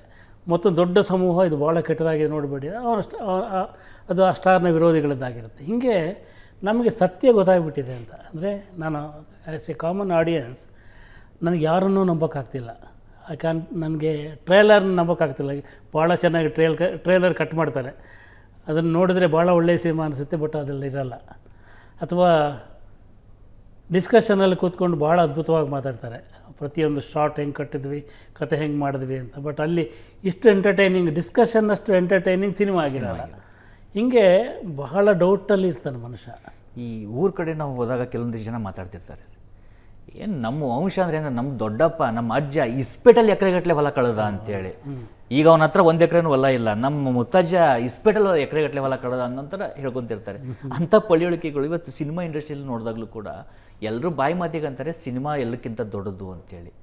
ಆದರೆ ಆ ಒಂದು ಪಳಿಯುಳಿಕೆಯ ಮನಸ್ಥಿತಿಗಳಿದಾವಲ್ಲ, 1 ರೂಪಾಯಿ ಖರ್ಚು ಮಾಡಿ ಒಂದು ಸಿನಿಮಾ ಮಾಡೋದನ್ನೇ 10 ರೂಪಾಯಿಯನ್ನು ಖರ್ಚು ಮಾಡಿಸಿ ಪ್ರೊಡ್ಯೂಸರ್ ಹತ್ರ ಅವ್ನು ಇವತ್ತು ಎಂದಿಗೂ ಸಿನಿಮಾ ಮಾಡಬಾರ್ದು ಅಂತ ಸ್ಥಿತಿಗೆ ತಂದಿಡುವಂಥ ಸ್ಥಿತಿ ಇದ್ದಾರೆ. ಅಂದರೆ ಹೀರೋಗಳನ್ನೇ ಬಿಟ್ಟು ನಾನು ಸಿನಿಮಾ ಮಾಡ್ತೀನಿ, ನಂಗೆ ಡೈರೆಕ್ಟ್ರೇ ಬೇಡ, ಸಿನಿಮಾ ಮಾಡ್ಕೋತೀನಿ. ಆ ಥರ ಸನ್ನಿವೇಶದಲ್ಲಿ ಕನ್ನಡ ಇಂಡಸ್ಟ್ರಿ ಒಂದು ಭಾಷೆ ವಿಚಾರದಲ್ಲಿ ನೋಡಿದಾಗಲೂ ಕೂಡ ಮುಂದೆ ಏನಾಗುತ್ತೆ ಅನ್ನೋದು ಸಹಜವಾಗಿ ಕನ್ನಡ ಅಭಿಮಾನಿಗಳಿಗೂ ಕೂಡ ಇದ್ದೇ ಇರುತ್ತೆ ಆ ಪ್ರಶ್ನೆ. ನಿಜವಾದ ಸಿನಿಮಾ ಅಭಿಮಾನಿಗಳಿದಾರಲ್ಲ ಅವರೊಂದಷ್ಟು ಸಂಖ್ಯೆಯಲ್ಲಿದ್ದಾರೆ ಈಗ. ಅಂದರೆ ಇವತ್ತಿಗೂ ಅವರು, ಉದಾಹರಣೆಗೆ ನೀವು ರಾಜ್ಕುಮಾರ್ ಹಾಡುಗಳ ಸಂಜೆ ಅಂತ ಇಟ್ಟಾಗ ಅಲ್ಲೊಂದು 1000 ಜನ ಬಂದು ಕೂತ್ಕೊಂಡು ಹಾಡುಗಳು ಕೇಳ್ತಾರೆ. ಅವ್ರು ಇವತ್ತಿನ ಯಾವ ಹಾಡುಗಳನ್ನು ಕೇಳಲ್ಲ. ಬಟ್ ಅದೇನಾಗಿದೆ ಅಂದರೆ ಆ ಕನ್ನಡ ಸಿನಿಮಾಗಳನ್ನು ಮೆಚ್ಚುವವರ ವಯೋಮಾನ ಇದೆಯಲ್ಲ, ಅದು 40+ ಇದೆ ಅಂತ. ಅವ್ರು ಇನ್ನೊಂದು 20-25 ವರ್ಷ 30 ವರ್ಷ ಬದುಕಿರ್ತಾರೆ. ಅದರಲ್ಲಿ ಒಂದು 7-8 ಸಿನಿಮಾ ನೋಡ್ತಾರೆ ಅವರು. ಅಂದರೆ ಅವರಿಗೆ ಆ ಸಿನಿಮಾ ನೋಡೋದಕ್ಕೆ, ಅಂದರೆ ಈಗ ನಾನೇ ಥಿಯೇಟ್ರಿಗೆ ಬಂದು ಸಿನಿಮಾ ನೋಡಬೇಕಿದ್ರೆ ಬಹಳ ಕಷ್ಟ ಇದೆ. ಅಂದರೆ ಈಗ ನಾನು ಈ ಪತ್ರಿಕೆಯಲ್ಲಿರೋದ್ರಿಂದ ಕೆಲವು ಸಿನಿಮಾಗಳನ್ನ ನೋಡ್ತೀನಿ.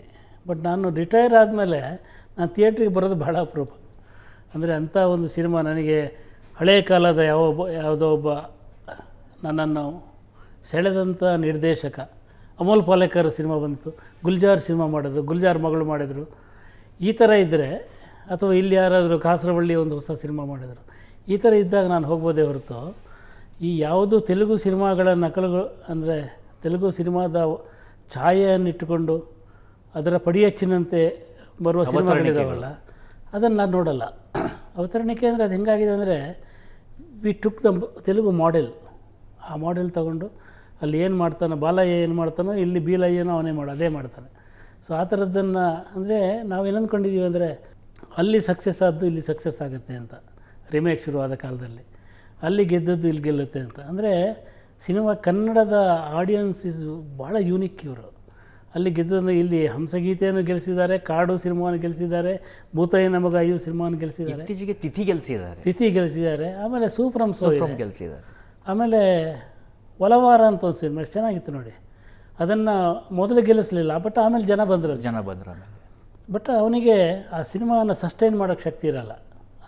ಅಂಥ ಸಿನಿಮಾಗಳನ್ನ ಮಾಡಿದವರಿಗೆ ಇವತ್ತಿನ ಒಟ್ಟು ವ್ಯವಸ್ಥೆಯಲ್ಲಿ ಅದನ್ನು ಸಸ್ಟೈನ್ ಮಾಡೋಕ್ಕೆ ಶಕ್ತಿ ಇರಲ್ಲ. ಅದು ನನಗೆ ಒಂದೊಂದು ಸರಿ ಅನಿಸ್ತಾ ಇರುತ್ತೆ, ಕೆಲವು ಪ್ರೊಡ್ಯೂಸರ್ಗಳು 80 ಕೋಟಿ 100 ಕೋಟಿಯನ್ನು ಅದು ಯಾವ ನಂಬಿಕೆ ಇಟ್ಟುಕೊಂಡು ಯಾವ ಕಥೆಯನ್ನು ಕೇಳಿ ಕೆಲವೊಬ್ಬರ ಮೇಲೆ ಹಾಕ್ತಾರೋ ಅಂತ ಗೊತ್ತಿಲ್ಲ.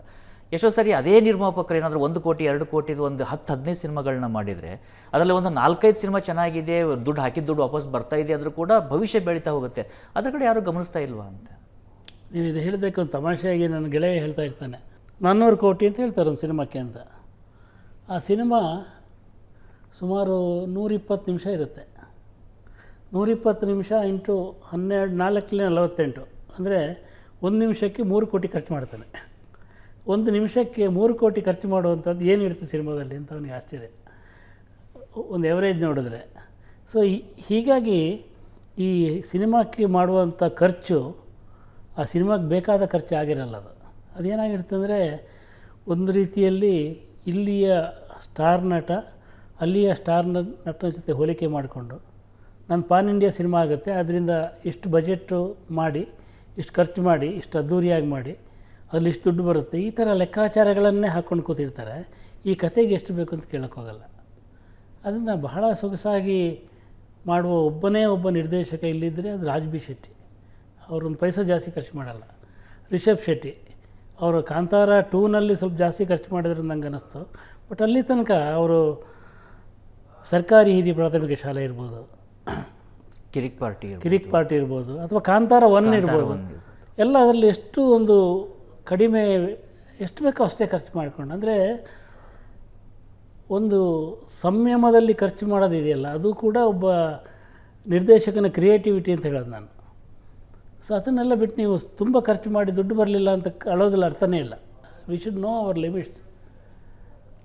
ಈ ಪ್ರತಿಷ್ಠೆಕ್ಕಿಂತ ಹೋಗೋಕ್ಕಿಂತ ಹೆಚ್ಚಾಗಿ ಅದರದ್ದು ಒಂದು ಅದು ಏನು ಕೇಳುತ್ತೆ ಅದನ್ನು ಕೊಡ್ತಾ ಹೋದರೆ ಸಾಕಷ್ಟು ಸಮಸ್ಯೆಗಳು ಸಿನಿಮಾದಲ್ಲೂ ಬಗೆಹರಿಯುತ್ತೆ ಅಂತ ಅನಿಸುತ್ತೆ. ಈಗ ಜೊತೆಗೆ ನೀವು ಒಬ್ಬ ಸಿನಿಮಾ ಪತ್ರಕರ್ತರಾಗಿ ಸಿನಿಮಾ ಅಭಿಮಾನಿಯಾಗಿ ಇಷ್ಟೊತ್ತವರೆಗೂ ಸಾಕಷ್ಟು ವಿಚಾರಗಳನ್ನ ಹೇಳಿದ್ರಿ. ಈಗ ಮತ್ತೊಂದು ಹ್ಯಾಟನ್ನು ತೊಟ್ಟಿದ್ದೀರಿ, ಅತ್ಯಂತ ಜವಾಬ್ದಾರಿ ಇರುವಂಥದ್ದು, ಕನ್ನಡಪ್ರಭದ ಸಂಪಾದಕರಾಗಿರುವಂಥದ್ದು. ಈಗ ಡಿಜಿಟಲಲ್ಲಿ ನಮಗೆ ಅನ್ನಿಸ್ತಾ ಇರುತ್ತೆ ಏನಂದರೆ ಎಷ್ಟು ಕಾಂಪಿಟೇಷನ್ ಇದೆ, ಯಾವ ಥರ ಸುದ್ದಿಗಳನ್ನು ಹಾಕಬೇಕು, ಹೇಗೆ ಹಾಕಬೇಕು. ಈಗ ಮೊನ್ನೆ ಒಂದು ಸ್ಟಡಿಯನ್ನು ಓದ್ತಾ ಇದ್ದೆ, ನ್ಯೂಸ್ ಕನ್ಸಂಪ್ಷನ್ ಟೈಮ್ ಏನಿದೆ it has reduce to 30 seconds. ಇನ್ಸ್ಟಾಗ್ರಾಮಲ್ಲೂ ಕೂಡ 1 ನಿಮಿಷದ ರೀಲ್ಸನ್ನು ನೋಡೋಂಥವ್ರ ಸಂಖ್ಯೆ ಕಡಿಮೆಯಾಗಿ 30 ಸೆಕೆಂಡ್ ರೀಲ್ಸಿಗೆ ಬಂದಿದೆ. ಇವನ್ ಇನ್ಸ್ಟಾಗ್ರಾಮು ಕೂಡ ನೀವು ಸಜೆಸ್ಟ್ ಮಾಡುತ್ತೆ 30 ಸೆಕೆಂಡಲ್ಲಿ ಸುದ್ದಿಯನ್ನು ಕೊಡಿ, ಅಥವಾ ಏನೇ ಹಾಕಿದ್ರು 30 ಸೆಕೆಂಡಲ್ಲಿ ಹೇಳೋ ಥರ ಇರಲಿ ಅಂಥೇಳಿ. ಅಲ್ಲಿಂದ ನಾವು ಇಲ್ಲೊಂದು ಪಾಡ್ಕಾಸ್ಟ್ ಇದೆ, ಅಂದರೆ ಬೇರೆ ಬೇರೆ ಕೆಡರ್ಗೆ ಏನು ಬೇಕೋ ಅದನ್ನು ಕೊಡುವಂಥ ಪ್ರಯತ್ನ ಡಿಜಿಟಲಲ್ಲಿ ನಡೀತಾ ಇರುತ್ತೆ, ಪ್ರತಿ ಕ್ಷಣದ ಪ್ರಕ್ರಿಯೆ. ಆದರೆ ಸುದ್ದಿ ಪತ್ರಿಕೆ ಅಂತ ಬಂದಾಗ ಇರುವಂಥ ಚಾಲೆಂಜಸ್ಗಳು ಯಾವ ರೀತಿಯಾದಂಥ ಇಮ್ಮಿಡಿಯೇಟ್ ಚಾಲೆಂಜಸ್ಗಳು ಸಸ್ಟೈನಬಿಲಿಟಿ ವಿಚಾರದಲ್ಲಿ ನೋಡಿದಾಗ ನಿಮ್ಗೆ ಅನಿಸುತ್ತೆ? ಒಂದು ಪತ್ರಿಕೆಯ ಸಂಪಾದಕ ಆದ ತಕ್ಷಣ ದೊಡ್ಡ ಗಾಬರಿ ಆಗೋದೇನೆಂದರೆ ನಾನು ಮುಂದೆ ಯಾರು ಓದುಗ ಇದ್ದಾನೆ ಅಂತ ಗೊತ್ತಿರಲ್ಲ. ಮೊದಲಾದರೆ ಓದುಗರು ಪತ್ರಗಳನ್ನು ಬರಿತಾಯಿದ್ರು, ಅಥವಾ ಏನೋ ತಪ್ಪಾಗಿದ್ದರೆ ಅವ್ರು ಹೇಳ್ತಾಯಿದ್ರು.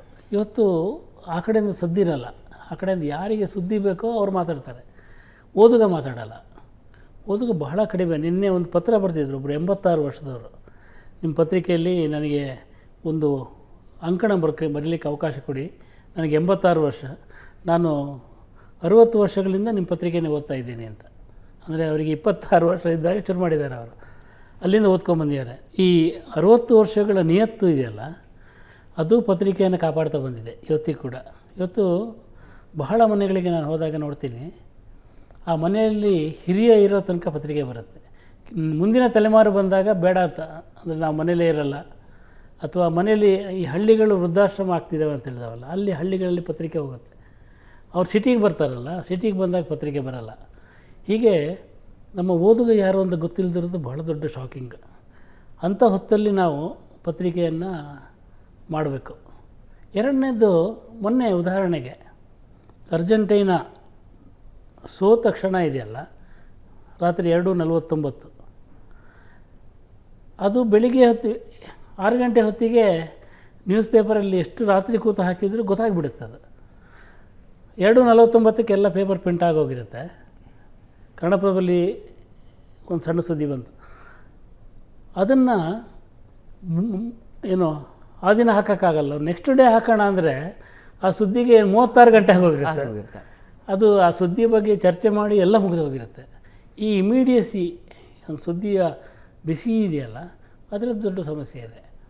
ಬಟ್ ಸ್ಟಿಲ್ ನನಗೆ ನಂಬಿಕೆ ಏನಂದರೆ ಪತ್ರಿಕೆಯನ್ನು ಯಾಕೆ ಓದ್ತಾರೆ ಅಂದರೆ ಅಲ್ಲಿ ಸತ್ಯ ಬರುತ್ತೆ ಅಂತ ಓದ್ತಾರೆ ಅಂತ.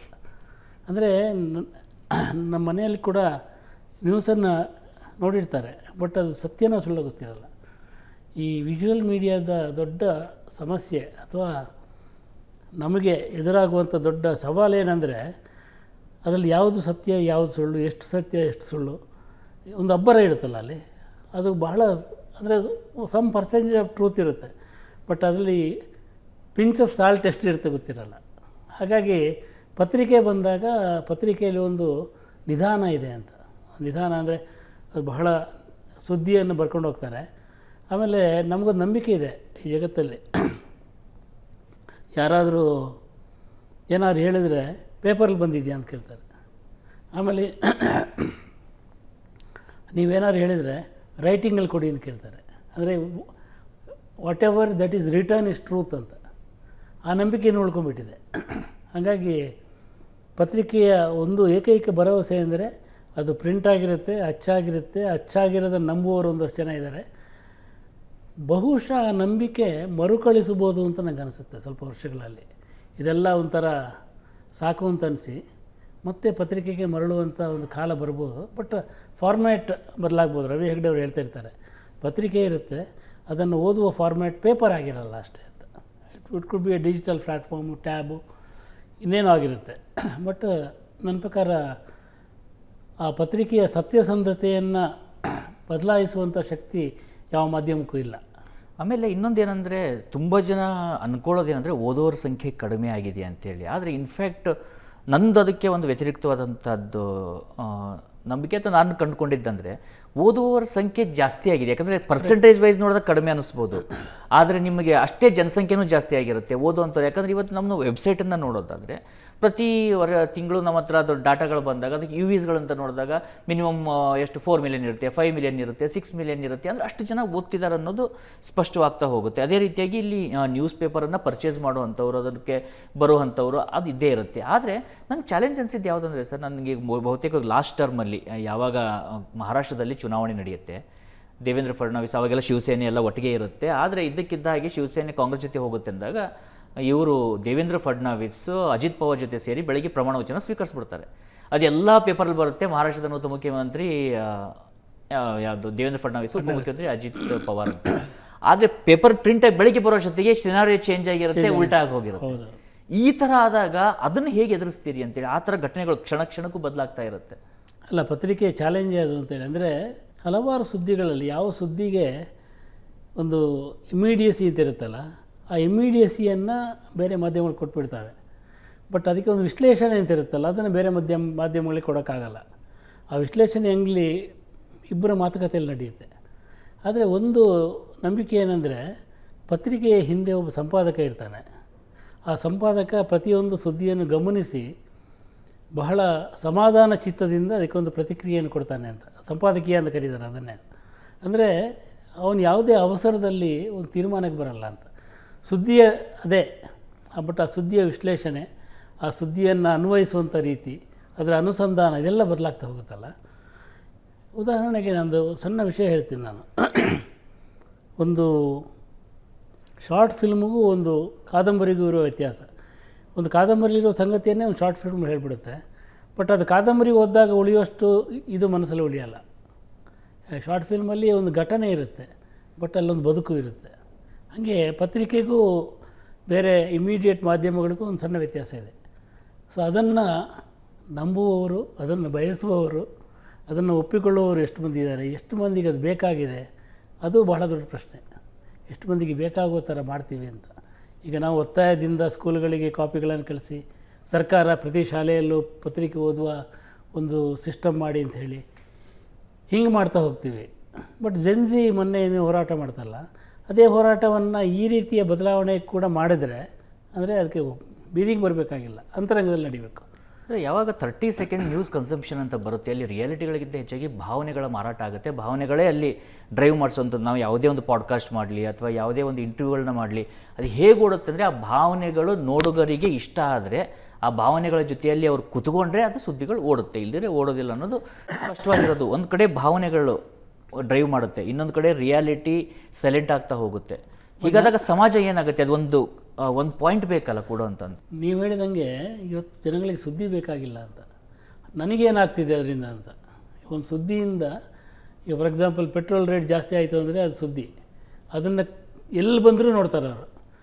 ಇವತ್ತು ನೀವು ಸೋಷಿಯಲ್ ಮೀಡಿಯಾದಲ್ಲಿ ನೋಡಿ, ನಾಳೆ ಪೇಪರಲ್ಲಿ ಬಂದರೂ ನೋಡ್ತಾರೆ ಕರೆಕ್ಟ್ ಇದೆಯಾ ಇಲ್ವೋ ಅಂತ. ಆ ಥರದ ಸುದ್ದಿಗಳಿದ್ದಾವೆ. ನನಗೆ ಏನಾಗುತ್ತೆ ಅಂತ, ಒಂದು ನನಗೆ ಫಿನಾನ್ಷಿಯಲಿ ಹೆಂಗೆ ಎಫೆಕ್ಟ್ ಆಗುತ್ತೆ, ಸಾಮಾಜಿಕವಾಗಿ ಹೆಂಗೆ ಎಫೆಕ್ಟ್ ಆಗುತ್ತೆ, ರಾಜಕೀಯವಾಗಿ ಯಾವ ರೀತಿಯಲ್ಲಿ ಒಂದು ಎಫೆಕ್ಟ್ ಆಗಿದೆ. ಉದಾಹರಣೆಗೆ SIR ಬಂದಾಗ ನನ್ನ ವೋಟಿಂಗ್ ರೈಟ್ ಹೋಗ್ಬಿಡುತ್ತೆ ಅಂತ ಗಾಬರಿ ಆಯ್ತಲ್ಲ, ಆಗ ಅದಕ್ಕೆ ಬಂದ ಸುದ್ದಿಯೆಲ್ಲ ನೋಡೋಕ್ಕೆ ಶುರು ಮಾಡಿದ್ರು, ಇದೆಷ್ಟು ದಿನ ಇರುತ್ತೆ. ಅಥವಾ ಈ ಖಾತಾ ಮಾಡಿಸಿ ಅಂತ ಹೇಳಿದಾಗ ಎಲ್ಲಿ ನಮ್ಮ ಆಸ್ತಿ ಹೊರಟೋಗುತ್ತೋ ಅಂತ ಅದಕ್ಕೆ ಬಂದ ನೋಡೋಕ್ಕೆ ಶುರು ಮಾಡಿದರು. ಎರಡನೇದ್ದು ಒಂದು ಸುದ್ದಿ ಇರುತ್ತೆ, ಈಗ ನಿನ್ನ ಹದಿಹರೆಯದ ಮಗನ ಜೊತೆ ಹೆಂಗೆ ವರ್ತಿಸಬೇಕು ನೀನು, ಇದ್ರ ಬಗ್ಗೆ ಯಾರಾದರೂ ಒಬ್ಬ ಅಪ್ಪ ಮಾತಾಡಿದ್ರೆ ಅದನ್ನು ನೋಡ್ತಾರೆ. ಅಲ್ಲಿ ಸುದ್ದಿ ಇರಲ್ಲ, ಬಟ್ ಅವನಿಗೆ ಬೇಕಾದ ಸುದ್ದಿ ಇರುತ್ತೆ, ಅವನಿಗೆ ಬೇಕಾದ ಒಂದು ಇನ್ಸೈಟ್ ಇರುತ್ತೆ, ಅವನಿಗೆ ಒಂದು ಜ್ಞಾನ ಬೇಕಲ್ಲ, ಅದಿರುತ್ತೆ.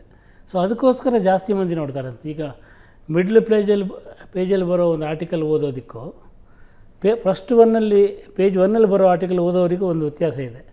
ಪೇಜ್ 1 ಬರುವ ಮುಖ್ಯವಾದ ಸುದ್ದಿಗಳನ್ನು ಓದೋನೇ ಬೇರೆ, ಈ ಮಧ್ಯಪುಟದಲ್ಲಿ ಬರೋ ಸುದ್ದಿಗಳನ್ನ ಓದೋದೇ ಬೇರೆ. ನಾನು ಆನಂದಾಗ ಮನೆಗೆ ಹೋದಾಗ ನೋಡಿದ್ದೆ, ಅವರು ಪ್ರತಿ ಪತ್ರಿಕೆ ಎಡಿಟೋರಿಯಲನ್ನು ಭಾಳ ವಿಸ್ತಾರವಾಗಿ ಓದ್ತಾರೆ. ಪೇಜ್ 1 ಓದಲ್ಲ ಅವರು. ಪೇಜ್ 1 ಗೊತ್ತಿರುತ್ತೆ ನನಗೆ, ಪೊಲಿಟಿಕಲ್ ನ್ಯೂಸ್ ಇರುತ್ತೆ, ಇಂಟರ್ನ್ಯಾಷನಲ್ ಡೆವಲಪ್ಮೆಂಟ್ಸ್ ಇರುತ್ತೆ, ಸ್ಪೋರ್ಟ್ಸ್ದೇನೋ ಹಾಕಿರ್ತೀರಿ, ಅದು ನನಗೆಲ್ಲ ಗೊತ್ತಾಗಿರುತ್ತೆ. ಬಟ್ ಆ ಸುದ್ದಿಯನ್ನು ಅರ್ಥ ಮಾಡ್ಕೊಳ್ಳೋದು ಹೆಂಗೆ, ಅದರ ಹಿಂದುಗಡೆ ಏನು ಹಿಕ್ಮತುಗಳಿದೆ, ಅದು ಏನು ಮುಂದೆ ಅಂದರೆ ಒಂದು ಚೆಸ್ ಆಟ ಥರ 64 ನಡೆಗಳ ನಂತರ ಅದು ಏನಾಗಿರ್ಬೋದು ಆ ಸುದ್ದಿ, ಇದನ್ನು ನೋಡೋದಕ್ಕೆ ನಾನು ಆ ಮಧ್ಯಪುಟವನ್ನು ಓದ್ತೀನಿ. ಅಲ್ಲೊಬ್ಬ ಇನ್ಸೈಟ್ಫುಲ್ ಮೈಂಡ್ ಥಿಂಕರ್ ಇದ್ದಾನಲ್ಲಿ, ಆ ಥಿಂಕರನ್ನು ಒಬ್ಬ ಪತ್ರಿಕೆಯಲ್ಲಿ ಹುಡುಕೋರು ಭಾಳ ಮಂದಿ ಇದ್ದಾರೆ. ಹೀಗಾಗಿ ಸಮಾಜದಲ್ಲಿ ಸುದ್ದಿಯನ್ನು ಬಯಸುವವರು ಮತ್ತು ಒಬ್ಬ ಚಿಂತಕನನ್ನು ಬಯಸುವವರು ಎರಡೂ ಇರ್ತಾರೆ. ನೀವು ಗಮನಿಸಿರ್ಬೋದು, ಗಿರೀಶ್ ಕಾರ್ನಾಡರ ನಾಟಕವನ್ನು ಓದಿದವರ ಸಂಖ್ಯೆ ಈ ನಾಡಲ್ಲಿ ಎಷ್ಟಿರ್ಬೋದು, ಭಾಳ ಮಿನಿಮಮ್. ಆದರೆ ಗಿರೀಶ್ ಕಾರ್ನಾಡ್ ಏನು ಅಂತ ಗೊತ್ತಿರೋರ ಸಂಖ್ಯೆ ಎಲ್ರಿಗೂ ಗೊತ್ತಿದೆ. ಅವರ ಚಿಂತನೆ ಏನು, ಅವರು ಏನನ್ನು ಪ್ರತಿನಿಧಿಸ್ತಾರೆ, ಏನನ್ನು ಪ್ರತಿಪಾದಿಸ್ತಾರೆ ಎಲ್ಲರಿಗೂ ಗೊತ್ತಿದೆ. ಅದು ಪತ್ರಿಕೆಯಿಂದಾಗಿದ್ದು. ಅವ್ರ ಸುದ್ದಿ ಬರಲಿಲ್ಲ ಪತ್ರಿಕೆಯಲ್ಲಿ, ಅವ್ರದ್ದು ಎಲ್ಲೋ ಒಂದು ಕೋಟ್ ಬಂದಿರುತ್ತೆ, ಅಥವಾ ಯಾವುದೋ ಒಂದು ಸಣ್ಣ ಒಳಪುಟಗಳಲ್ಲಿ ಅವರ ಒಂದು ಮಾತು ಬಂದಿರುತ್ತೆ. ಹಾಗಾಗಿ ಒಬ್ಬ ವ್ಯಕ್ತಿಯನ್ನು ಈ ನಾಡಿಗೆ ಸಮಗ್ರವಾಗಿ ಅವನ ಮನೋಧರ್ಮವನ್ನು ತಿಳಿಸುವಂಥ ಕೆಲಸ ಪತ್ರಿಕೆ ಮಾಡ್ತಾ ಬಂದಿದೆ.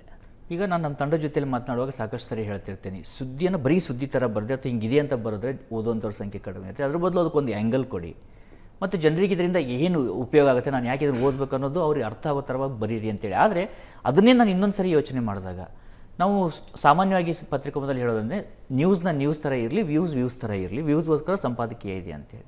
ಆದರೆ ಈ ನ್ಯೂಸ್ ಮತ್ತು ವ್ಯೂಸ್ ಎರಡೂ ಕೂಡ ಮಿಶ್ರಣವಾಗೋಕ್ಕೆ ಶುರುವಾದಾಗ ಅದು ಯಾವ ರೀತಿಯಾಗಿ ತೆಗೆದುಕೊಂಡು ಹೋಗುತ್ತೆ ಅಂತೇಳಿ. ಸ್ಟಾರ್ಟ್ ಆಗಿದ್ದು ಟ್ಯಾಬ್ಲಾಯ್ಡಿಂದ. ಅಗೇನ್ ಟ್ಯಾಬ್ಲಾಯ್ಡ್ ಮತ್ತು ಹಿಂದೂ ಮತ್ತು ಮುಂತಾದ ಪತ್ರಿಕೆಗಳಲ್ಲಿ ಒಂದು ಎಡಿಟ್ ಪೇಜಲ್ಲಿ, ಒಪೆಡ್ ಪೇಜಲ್ಲಿ ಒಂದು ಒಪಿನಿಯನ್ ಬರೆಯೋರು ಪ್ರತಿ ಸುದ್ದಿಗೆ. ಆ ಸುದ್ದಿಗೆ ಗುದ್ದು ಅಂತ, ಅಥವಾ ಸುದ್ದಿಗೊಂದು ಚುಚ್ಚುಮದ್ದು ಅಂತ ಹಿಂಗೆ ಬರೆಯೋದು ಸುದ್ದಿ. ಅಂದರೆ ಉದಾಹರಣೆಗೆ ಪ್ರಧಾನಿ ಬೇರೆ ದೇಶಕ್ಕೆ ಹೋದರು ಅಂತ ಹೇಳೋ ಸುದ್ದಿ, ಅಲ್ಲಿ ಯಾಕೆ ಹೋಗಬೇಕಾಗಿತ್ತು ಅವರು, ಅದ್ರ ಹೋದ್ರಿಂದ ಎಷ್ಟು ಖರ್ಚಾಯಿತು, ಅದರಿಂದ ಹೋಗದೇ ಇದ್ದರೆ ಏನಾಗ್ತಿತ್ತು, ಈ ವಿಶ್ಲೇಷಣೆ ಬರೆಯೋರು.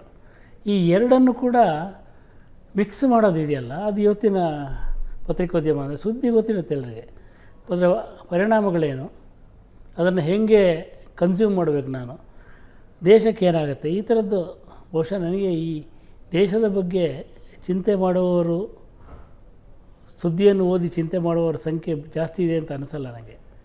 ಅಂದರೆ ಪ್ರತಿಯೊಬ್ಬನಿಗೂ ಒಂದು ಅಂಡರ್ಸ್ಟ್ಯಾಂಡಿಂಗ್ ಇದೆ ಇವತ್ತು. ಅಂದರೆ ಯಾವುದು ನಡೆದರೂ, ಯಾವುದು ಪೊಲಿಟಿಕಲ್ಲು, ಯಾವುದು ನಾನ್ ಪೊಲಿಟಿಕಲ್ಲು, ಯಾವುದು ಅಪೊಲಿಟಿಕಲ್ ಅಂತ ಗೊತ್ತಿರುತ್ತೆ ಅವನಿಗೆ. ಹೀಗಾಗಿ ಅದನ್ನು ನಾವು ಇವತ್ತು ಪತ್ರಿಕೆ ಹೇಳ್ಕೊಡ್ಬೇಕಾಗಿಲ್ಲ. ಬಟ್ ಪತ್ರಿಕೆ ಒಂದು ಸುದ್ದಿಗೆ ಒಂದು ಹೊಸ ಆ್ಯಂಗಲನ್ನು ಖಂಡಿತ ಕೊಡ್ಬೋದು ಅಂತ. ಒಬ್ಬ ಪತ್ರಕರ್ತನಾಗಿ, ಆಮೇಲೆ ಒಬ್ಬ ಸಂಪಾದಕನಾಗಿ ನಿಮ್ಮ ಅನುಭವಗಳನ್ನ ಹೇಳ್ತಾ ಇದ್ದಾಗ ಸಾಕಷ್ಟು ಜನರಿಗೆ ಅದು ತಿಳ್ಕೊಳ್ಳೋದು ಅನಿಸ್ತಾ ಇರುತ್ತೆ. ಅದ್ರ ಜೊತೆಗೆ ನೀವು ಒಬ್ಬ ಬರಹಗಾರ ಕೂಡ ಹೌದು. ಒಬ್ಬ ಪತ್ರಕರ್ತ ಮತ್ತು ಒಬ್ಬ ಬರಹಗಾರ ಅವನ ಮಧ್ಯದಲ್ಲಿರುವಂಥ ಅವತ್ತು ಯಾವಾಗಲಾದರೂ ಕಾನ್ಫ್ಲಿಕ್ಟ್ ಉಂಟಾಗಿದ್ದಿದೆಯಾ ಪತ್ರಕರ್ತ ಮತ್ತು ಬರಹಗಾರ ಜೋಗಿ ಮಧ್ಯದಲ್ಲಿ? ಆಗುತ್ತೆ, ಭಾಳ ಸಲ ಆಗಿದೆ. ಅಂದರೆ ಏನಾಗಿರುತ್ತೆ ಅಂದರೆ, ಒಬ್ಬ ಪತ್ರಕರ್ತನಾಗಿ ನಾನೊಂದು ಪತ್ರಿಕೆ ಕೆಲಸ ಮಾಡ್ತಿರ್ತಾನೆ. ಪತ್ರಿಕೆಗೆ ಒಂದು ಮನೋಧರ್ಮ ಅಂತಿರುತ್ತೆ. ಆ ಪತ್ರಿಕೆಯ ಮನೋಧರ್ಮವನ್ನು ನಾನು ಮೀರೋಕ್ಕಾಗಲ್ಲ. That's ideology of a news ಪೇಪರ್ಗೆ ಐಡಿಯಾಲಜಿ ಇರಬಾರ್ದು ಅಂತ, ಬಟ್ ಒಂದು ಐಡಿಯಾಲಜಿ ಇರುತ್ತೆ. ಇಟ್ಸ್ ಏನು hidden facts, it's like unsaid it will be there. ಅದನ್ನು ನಾನು ಮೀರೋಕ್ಕಾಗಲ್ಲ. ಅಂದರೆ ನಾನು ಆಚೆ ಇದ್ದು ಏನು ಬರೆದ್ರು ಅದು ಯಾರೋ ಬರೆದ್ರು ಅಂತ ಆಗುತ್ತೆ, ಇಲ್ಲಿ ಬರೆದಾಗ ಸಂಪಾದಕ ಬರೆದ ಅಂತ ಆಗುತ್ತೆ, ಸಂಪಾದಕ ಬರೆದಾಗ ಅವನ ಪತ್ರಿಕೆ ಅಭಿಪ್ರಾಯ ಅಂತ ಆಗುತ್ತೆ. ಸೊ ಅದಕ್ಕೆ ಅಂದರೆ it will take A different turn. ಇದು ನಾನು ಹಿಂದೆ ಏನಾಗ್ತಿತ್ತು ಅಂದರೆ, ನಾನು ಹಿಂದೆ ಪುರವಣಿ ಸಂಪಾದಕನಾಗಿರ್ತಿದ್ದೆ ಅಥವಾ ಸಹ ಸಂಪಾದಕನಾಗಿರ್ತಿದ್ದೆ. ಆಗ ನನಗಿದ್ದಷ್ಟು ಸ್ವಾತಂತ್ರ್ಯ ಈಗಿಲ್ಲ. ಇನ್ನೊಂದು ಎರಡನೇದೇನೆಂದರೆ, I basically believe in creative writing and journalism is not creative, it is based on truth. ಅದು ಆಮೇಲೆ ಏನು ಹಾರ್ಡ್ ಕೋರ್ ಜರ್ನಲಿಸಮ್ ಅದು. ಹಾಯ್ ಬೆಂಗಳೂರಿನಂಥ ಪತ್ರಿಕೆಗೆ ನಾನು ಬರೀತಿದ್ದಾಗ ಅಲ್ಲಿ ಲಿಟ್ಲ್ ಬಿಟ್ ಏನು ಕ್ರಿಯೇಟಿವಿಟಿ ವಾಸ್ ಪಾಸಿಬಲ್, ಸ್ವಲ್ಪ ಮಾಡ್ಬೋದಾಗಿತ್ತು. ಆದರೆ ಇಲ್ಲಿ ಅದು ಸಾಧ್ಯ ಆಗಲ್ಲ. ಅದು ಇಲ್ಲಿ ಆದರೆ ಒಬ್ಬ ಲೇಖಕ ಹೇಳ್ತೀವಿ, ಆ ಕಾಲದಿಂದಲೂ ಒಬ್ಬ ಲೇಖಕ ಏನು ಮಾಡ್ತಾನೆ ಅಂದರೆ ಸ್ವಲ್ಪ ದಾರ್ಶನಿಕನಾಗಿರ್ತಾನೆ. ಪತ್ರಿಕೆಗೆ ದಾರ್ಶನಿಕತೆ ಇರಲ್ಲ, ಪತ್ರಿಕೆಗೆ ಸದ್ಯತನ ಇರುತ್ತೆ, ಇಮಿಡಿಯಸಿ. ಇವತ್ತಿನ ಈ ಕ್ಷಣದ ಸತ್ಯವನ್ನು ಅದು ಹೇಳ್ತಾ ಇರುತ್ತೆ, ನಾಳಿನ ಸತ್ಯವನ್ನು ಪತ್ರಿಕೆ ಹೇಳೋಕ್ಕಾಗಲ್ಲ. ಆಮೇಲೆ ಇವತ್ತು ಪತ್ರಿಕೆ ಬರೀ ಪತ್ರಿಕೆನೂ ಅಲ್ಲ, ಅದು ಉದ್ಯಮವೂ ಕೂಡ ಹೌದು. ಕರೆಕ್ಟು. ಅಂದರೆ ಉದ್ಯಮ ಯಾಕಂದರೆ ಎಲ್ರಿಗೂ ಗೊತ್ತಿದೆ, ಒಂದು ಪತ್ರಿಕೆಯನ್ನು ಪ್ರಿಂಟ್ ಮಾಡೋದಕ್ಕೆ 30 ರೂಪಾಯಿ ಬೇಕು, 6 ರೂಪಾಯಿಗೆ ಮಾರ್ತಾಯಿರ್ತೀವಿ. ಆ 24 ರೂಪಾಯಿನ ತರದೇ ಹೋದರೆ ಈ ಉದ್ಯಮನೇ ಉಳಿಯಲ್ಲ. ಇದರ ಮಧ್ಯೆ ಜಾಹೀರಾತು ಹಾಕ್ಬೇಡಿ ಅಂತ ಹೇಳ್ತಾರೆ. ಸೊ ಇಂಥ ಒಂದು ಜಗತ್ತಲ್ಲಿ ಯಾರಾದರೂ ಒಬ್ಬರು 30 ರೂಪಾಯಿ ಕೊಟ್ಟು ಪತ್ರಿಕೆ ತಗೋತೀನಿ ಅಂತ ಒಂದಷ್ಟು ಮಂದಿ ಮುಂದೆ ಬಂದರೆ, ಜಾಹೀರಾತಿಲ್ಲದ ಅವರಿಗೆ ಬೇಕಾದಂಥ ಪತ್ರಿಕೆಯನ್ನು ಮಾಡ್ಬೋದು. ಒಂದು ಸಲ ಟ್ರೈ ಮಾಡಿದ್ವಿ. ಶ್ಯಾಮ್ ಸುಂದರ್ ಇದ್ದಾಗ ಒಂದು ಪತ್ರಿಕೆಯನ್ನು ಮಾಡಿದ್ವಿ, ಆನ್ಲೈನ್ ಪತ್ರಿಕೆ, ಡಿಜಿಟಲ್ ಪತ್ರಿಕೆ. ತಿಂಗಳಿಗೆ $1 ಕೊಡಿ, ಅತ್ಯುತ್ತಮವಾದ ಕಥೆಗಳನ್ನ ಕೊಡ್ತೀವಿ ಒಳ್ಳೆ ಲೇಖಕರನ್ನ ಅಂತ. Nobody was ready to pay $1 per month for 10 stories. ಇತ್ತು ಅವಾಗ 40 ರೂಪಾಯಿ ಇತ್ತು. ಅದು ಎಷ್ಟು 10 ಕಥೆಗಳು, ಕಾಯ್ಕಿಣಿ, ವಿವೇಕ್ ಶಾನುಭಾಗು, MS ಶ್ರೀರಾಮು, ಅಮರೇಶ್ ನುಗ್ಡೋಣಿ ಇಂಥವ್ರು ಬರೆದ ಕಥೆಗಳು. ಇಂಥ ಒಂದು 10 ಕಥೆಗಳಿಗೆ $1 ಕೊಡಲಿಕ್ಕೆ ಅವರು ರೆಡಿ ಇಲ್ಲ. ಅಂದರೆ ಇದು ಇದೆಯಲ್ಲ, ಇದು ಭಾಳ ಸಂದಿಗ್ಧದ ಸಂಗತಿ. ನಿಮಗೆ ಒಳ್ಳೆಯದು ಬೇಕು, ಆದರೆ ದುಡ್ಡು ಕೊಡೋಕ್ಕೆ ರೆಡಿ ಇರಲ್ಲ. ನಮಗೆ ಅಡ್ವರ್ಟೈಸ್ಮೆಂಟ್ ಬೇಡ, but we don't subscribe YouTube, ಆ ಥರದ ಪರಿಸ್ಥಿತಿ. ಸೊ ಇದರಿಂದ ಒಂದು ಮಾಧ್ಯಮ ಪಾರಾಗದೇ ಇದ್ದರೆ ಹೀಗೆ ಇರುತ್ತೆ. ಅದನ್ನು ಪಾರಾಗೋದು ಹೇಗೆ ಅಂದರೆ, ಪಾರಾಗೋದಕ್ಕೆ ಆ ಕಡೆಯಿಂದ ಹಿಂಗೆ ಮುಂಚೆ ನ್ಯಾಷನಲ್ ಜಿಯೋಗ್ರಫಿಕನ್ನು ನೀವು ಸಬ್ಸ್ಕ್ರೈಬ್ ಮಾಡಿದಾಗಲ್ಲ ಅಡ್ವರ್ಟೈಸ್ಮೆಂಟ್ ಬರ್ತಿರಲಿಲ್ಲ. ಬಟ್ ಈಗ ಅದು ಅಂಥ ಯಾವುದೇ ಚಾನಲ್ ಉಳಿದಿಲ್ಲ ಇವತ್ತು. ಜಾಹೀರಾತಿಲ್ಲದೆ ಯಾವುದೇ ಚಾನಲ್ ಕೂಡ ಉಳಿಯಲ್ಲ. ಸಬ್ಸ್ಕ್ರೈಬರ್ಸ್ ಓನ್ಲಿ ಅಂತ ಹೇಳೋ ಚಾನಲ್ಗಳು ಇಲ್ಲ ಈಗ. ಯಾಕಂದರೆ ನಾನು ನ್ಯೂಯಾರ್ಕ್ ಟೈಮ್ಸ್ ನ್ಯೂಯಾರ್ಕರ್ ಇದೆಯಲ್ಲ, ನ್ಯೂಯಾರ್ಕರಲ್ಲಿ ಅದ್ಭುತವಾದ ಕಥೆಗಳು ಬಿಡ್ತವೆ. ನಾನು ಒಂದು ಕತೆ ಬೇಕಿದ್ರೆ ಅವ್ರು $9 ಕೊಡಿ ಅಂತ ಕೇಳ್ತಾರೆ. ನಾನು ಆ ಕತೆ ಓದೋದೇ ಬಿಟ್ಬಿಡ್ತೀನಿ. $9 ಕೊಟ್ಟು ಓದುವಷ್ಟು ನಾನು ಶ್ರೀಮಂತನೂ ಅಲ್ಲ, ಅದು ನನಗೆ ಭಾಳ ಈ ವಯಸ್ಸಲ್ಲಿ ಅಗತ್ಯನೂ ಅನಿಸಲ್ಲ. ಅದೇ ಫ್ರೀ ಕೊಟ್ಟರೆ ಆ ಕತೆ ಓದ್ತೀನಿ. ನಮ್ಮ ಈ ಪೇಪರ್ಗಳಿದ್ದಾವಲ್ಲ, ಈ ಪೇಪರ್ಗಳಿಗೆ ಫ್ರೀ ಇದ್ದರೆ ಭಾಳಷ್ಟು ಮಂದಿ ಓದ್ತಾರೆ, ಸಬ್ಸ್ಕ್ರೈಬ್ ಮಾಡಿದರೆ ಓದಲ್ಲ. ಸೊ ಹೀಗೆ ಅದು ದುಡ್ಡು ಮುಖ್ಯವೋ ಅಥವಾ ಇದು ಬೇರೆ ಕಡೆ ಸಿಗುತ್ತೆ ಅಂತ ಹೇಳೋ ಮನೋಭಾವವೋ ನಂಗೆ ಅರ್ಥ ಆಗಲ್ಲ. ಅದು ಅಲ್ಲೇನು ಹೆಚ್ಚಾಗಿ ಏನಿರುತ್ತೆ, ಆದರ್ಶವನ್ನು ಬಯಸ್ತಾರೆ, ಆದರ್ಶ ನಡ್ಕೊಳ್ಳೋದು ಬೇಡ ಯಾರಿಗೂ. ಆದರ್ಶಕ್ಕೆ ಬೇಕಾದ ಪರಿಸ್ಥಿತಿಯನ್ನು ಸೃಷ್ಟಿ ಮಾಡಿಕೊಡಲ್ಲ. ಯಾಕಂದರೆ ಚಾಲೆಂಜಸ್ಗಳಿರ್ತವೆ. ನೀವು ಹೇಳಿದಾಗೆ ಪ್ರತಿಯೊಂದು ಮಾಧ್ಯಮಕ್ಕೆ ಅದರದ್ದೇ ಆದಂಥ ದೊಡ್ಡ ಮಟ್ಟದ ಚಾಲೆಂಜಸ್ಗಳು ಇವತ್ತಿರುವಂಥದ್ದೇ ಒಂದು ಓದುಗರದ್ದು ಆಗೋದಾದರೆ, ಮತ್ತೊಂದು ಇನ್ನೊಂದು ಕಡೆ ಜಾಹೀರಾತುಗಳು ಬೇಕೇ ಬೇಕು. ಜಾಹೀರಾತುಗಳು ಇಲ್ಲದೇ ಇರೋದಕ್ಕಾಗೋದಿಲ್ಲ. ಆವಾಗ ಸಾಕಷ್ಟು ವಿಚಾರದಲ್ಲಿ ಆ ಒಂದು ಕಾನ್ಫ್ಲಿಕ್ಟ್ ಉಂಟಾಗೇ ಆಗುತ್ತೆ ಅದು ಅಂತ. ನೀವು ಹಾಡು ಕೇಳಬೇಕು, ಎಲ್ಲ ಹಾಡು ಕೇಳ್ತೀರಿ, but you don't pay for it. ನಾವು ಮುಂಚೆ ಕ್ಯಾಸೆಟ್ ತೊಗೋತಾ ಇದ್ರಿ, ಯು ಡೋಂಟ್ ಬೈ ಕ್ಯಾಸೆಟ್. ಆಮೇಲೆ ಸಿನಿಮಾಗಳೆಲ್ಲ ನೋಡಬೇಕು, ಯು ಡಿಪೆಂಡ್ ಆನ್ ಟೆಲಿಗ್ರಾಮ್, ಅಲ್ಲಿ ಬರುತ್ತೆ ಫ್ರೀಯಾಗಿ. ಅಂದರೆ ನಿಮಗೆ ಎಂಟರ್ಟೈನ್ಮೆಂಟ್ ಬೇಕು, you are not ready to pay. But ಅದಕ್ಕೆ ಯಾರೊಬ್ಬ ದುಡ್ಡು ಹಾಕಿ ಸಿನಿಮಾ ಮಾಡಿರ್ತಾನೆ, ಅದನ್ನು ನೋಡಬಾರ್ದು, ಪೈರಸಿನ್ ಅನ್ನೋದು ಕೂಡ ಇಲ್ಲ, ಅದು ಬರಲ್ಲ. ಅದು ಯಾಕಂದರೆ ಯಾರೋ ಹಾಕಿರ್ತಾನೆ. ಹಾಗಾಗಿ ಅವನು ಖರ್ಚು ಮಾಡುವವನು ಅಷ್ಟೇ ಖರ್ಚು ಮಾಡಬೇಕು, ಬಳಸುವವನು ಏನು ದುಡ್ಡು ಕೊಡದೆ ಬಳಸಬೇಕು. ಈ ಮನಸ್ಥಿತಿಯನ್ನು ಗ್ಲೋಬಲ್ ಸಿನಾರಿಯೋ ಕೊಟ್ಟಿದೆ. ಅಂದರೆ ಅಲ್ಲಿ ಬರುವಂಥ ಆ್ಯಪ್ಗಳು, ಅಲ್ಲಿಂದ ಬಂದಂಥ ಯೂಟ್ಯೂಬು ಅಥವಾ ಫೇಸ್ಬುಕ್ಕು, ಟೆಲಿಗ್ರಾಮು, ಇಲ್ಲೆಲ್ಲ ಬೇಕಾದಷ್ಟು ಬರುತ್ತಲ್ಲ. ಸೊ ಅವರು ಅಂಥ ಒಂದು ಅವಕಾಶವನ್ನು ಮಾಡಿಕೊಟ್ಟಿದ್ದಾರೆ. ತಂತ್ರಜ್ಞಾನಕ್ಕೆ ಕೊಟ್ಟಂಥ ಸಲುಗೆ ಅದು. ಪುಸ್ತಕ ಬರಹಗಾರನಾಗಿ ನಿಮಗೆ ಯಾವ್ದಾದ್ರು ಅನಿಸಿದ್ದಿದೆಯಾ, ನಾನು ಕನ್ನಡ ಬಿಟ್ಟು ಬೇರೆ ಯಾವ್ದಾದ್ರು ಭಾಷೆಯಲ್ಲಿ ಬರೆದಿದ್ರೆ ಇನ್ನೂ ಸಿಕ್ಕಾಪಟ್ಟೆ ಜನ ನನಗೆ ಓದುಗರು ಇರ್ತಾಯಿದ್ರು, ಅಥವಾ ಕನ್ನಡದಲ್ಲಿ ಮಟ್ಟಿನ ಓದುಗರು ಕಡಿಮೆ ಆಗಿದ್ದಾರೆ, ಹೇಗೆ ಅವರನ್ನ ಕರ್ಕೊಂಬರೋದು ಅಥವಾ ಏನು ಮಾಡಬೇಕು ಅನ್ನೋಂಥ ಪ್ರಶ್ನೆ ಮಧ್ಯದಲ್ಲಿ ಈ ಥರ ಯಾವಾಗಲಾದ್ರು ಅನಿಸಿದ್ದಿದೆಯಾ? ನನಗೆ ಬೇರೆ ಭಾಷೆಯಲ್ಲಿ ಇಂಗ್ಲೀಷಲ್ಲಿ ಬರೆದ ಲೇಖಕರು ತಮ್ಮ ಪುಸ್ತಕಗಳನ್ನು 10 ಲಕ್ಷ ಮಾರಿದರು, 20 ಲಕ್ಷ 2 ಮಿಲಿಯನ್ ಕಾಪೀಸ್ ಸೋಲ್ಡ್ ಅಂತೆಲ್ಲ ಹೇಳಿದಾಗ ಒಂದು ಭಾಳ ಅವ್ರ ಬಗ್ಗೆ ಭಾಳ ಒಂದು ಆಶ್ಚರ್ಯ, ಖುಷಿಯೆಲ್ಲ ಆಗುತ್ತೆ. ಬಟ್ ನನಗೆ ಯಾವತ್ತೂ ನಾನು ಅಲ್ಲಿ ಬರೀಬೇಕು ಅಂತ ಅನಿಸಿಲ್ಲ. ಬಟ್ ಏನಂದರೆ ಅದೊಂದು ಜಗತ್ತಿದೆಯಲ್ಲ, ಇಟ್ಸ್ ಎ ವಂಡರ್ಫುಲ್ ವರ್ಲ್ಡ್. ಅಲ್ಲಿ ಹೌ ದೇ ಆರ್ ಸೆಲೆಬ್ರೇಟೆಡ್ ಅಂತ ನನಗೆ. ಆಮೇಲೆ ಇನ್ನೊಂದು ಕಡೆ ಅನಿಸುತ್ತೆ, ಅದು ನಿಜವಾಗಲೂ ಇದೆಯಾ ಆ ಜಗತ್ತು ಅಂತ. ಅಂದರೆ ನಾನು ಕನ್ನಡದಿಂದ ಇಂಗ್ಲೀಷಿಗೆ ಅನುವಾದ ಆದ ಪುಸ್ತಕಗಳು ಮತ್ತು ಇಂಡಿಯನ್ ರೈಟರ್ಸ್ ಇನ್ ಇಂಗ್ಲೀಷ್ ಆ ಕಾಲದಿಂದ ಅರುಣ್ ಜೋಶಿಯಿಂದ ಹಿಡಿದು ನಿಜಿ ಮಜಿಕಲಿಂದ ಹಿಡಿದು ಹಲವಾರು ಲೇಖಕರು ನೋಡ್ತಾ ಬಂದೆ. ಇಂಡಿಯನ್ ರೈಟರ್ಸ್ ಇನ್ ಇಂಗ್ಲೀಷು ಅವ್ರ ಪರಿಸ್ಥಿತಿ ಇಷ್ಟು ಕೆಟ್ಟದಾಗಿತ್ತಾಗ. ಆಗ ಈ ಸೆಲೆಬ್ರೇಷನ್ ಆಫ್ ರೈಟರ್ಸ್, ಈಗ ಬೂಕರ್ ಬಂದ ತಕ್ಷಣ ಅವ್ರನ್ನ ಇಡೀ ಜಗತ್ತು ಕರ್ಕೊಂಡೋಗಿ ಅಲ್ಲಿ ಭಾಷಣ ಮಾಡಿಸಿ ಇಲ್ಲಿ ಊಟ ಕೊಡಿಸಿ ಎಲ್ಲ ಮಾಡೋದಿದೆಯಲ್ಲ, ಆಗ ಇರಲಿಲ್ಲ ಅದು.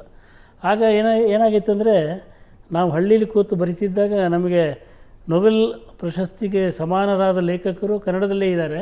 ಬಟ್ ಅನುವಾದ ಆಗದೇ ಇರೋದರಿಂದ ಕುವೆಂಪುಗೆ ನೊಬೆಲ್ ಬಂದಿಲ್ಲ, ಅಥವಾ ರಾಮಾಯಣದ ರಾವ್ ಬಹದ್ದೂರಿಗೆ ಬಂದಿಲ್ಲ ಅಂತೆಲ್ಲ ಅನಿಸೋದು. ಇಲ್ದಿರ ಅವ್ರಿಗೆ ಬಂದಿರೋದು, ಅಡಿಗರಿಗೆ ಬಂದಿರೋದು, ದೇವನೂರಿಗೆ ಬಂದಿರೋದು, ಹೀಗೆ ಅನಿಸೋದು ನಮಗೆ. ಅಂದರೆ ನಮ್ಮಲ್ಲೂ ಅಂಥ ಲೇಖಕರಿದ್ದಾರೆ ಅಂತ. ಬಟ್ ನಿಜವಾಗಿ ನೋಡಿದ್ರೆ ಒಬ್ಬ ಓದುಗನ ಹುಡುಕಾಟದಲ್ಲಿ ಒಬ್ಬ ಲೇಖಕ ಹೊರಟಾಗ ಅವನಿಗೆ ಭಾಳ ಸಂಕಟ ಆಗುತ್ತೆ ಅಂತ.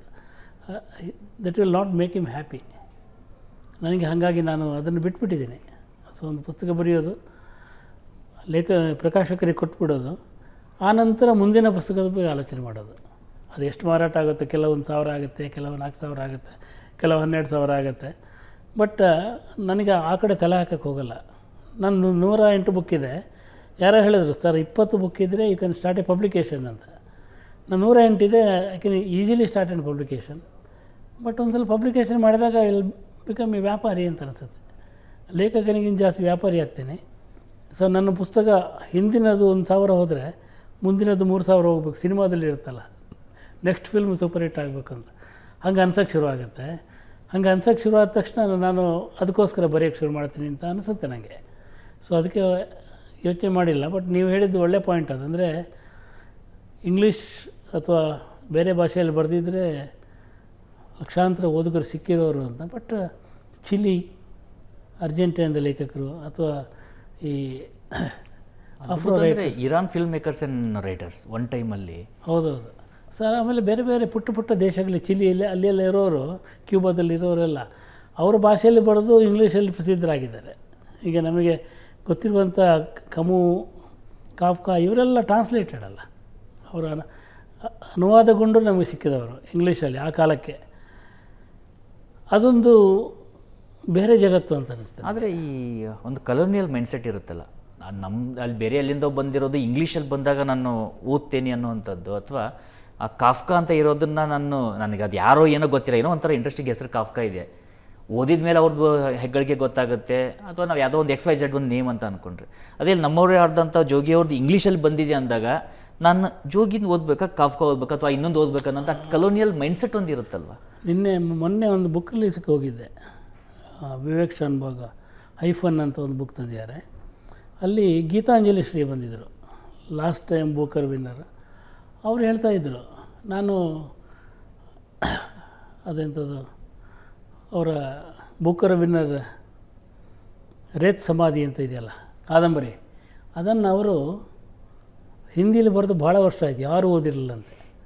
ಅದು ಇಂಗ್ಲೀಷಿಗೆ ಬೂಕರ್ ಬಂದು ಇಂಗ್ಲೀಷಿಗೆ ಅನುವಾದ ಆದಮೇಲೆ ಓದೋರು, ನಮ್ಮ ಹಿಂದಿನಲ್ಲಿ ನೀವು ಇಷ್ಟು ದೊಡ್ಡ ಲೇಖಕಿಯಾಗಿದ್ದೀರಿ, ನಾನು ಅದನ್ನ ಇಂಗ್ಲೀಷಲ್ಲಿ ಓದಿದೆ ಅಂತ ಹೇಳಕ್ಕೆ ಶುರು ಮಾಡಿದ್ರು ಅಂತಂದರೆ, ಹಿಂದಿ ಗೊತ್ತಿದ್ದವರು, ಹಿಂದಿ ಮಾತೃಭಾಷೆ ಆಗಿದ್ದವರು ಅದನ್ನು ಇಂಗ್ಲೀಷಲ್ಲಿ ಓದಿ ನಮ್ಮ ಹಿಂದಿಯಲ್ಲಿ ನೀವು ದೊಡ್ಡ ಲೇಖಕರು ಅಂತ ಹೇಳ್ತಾರೆ.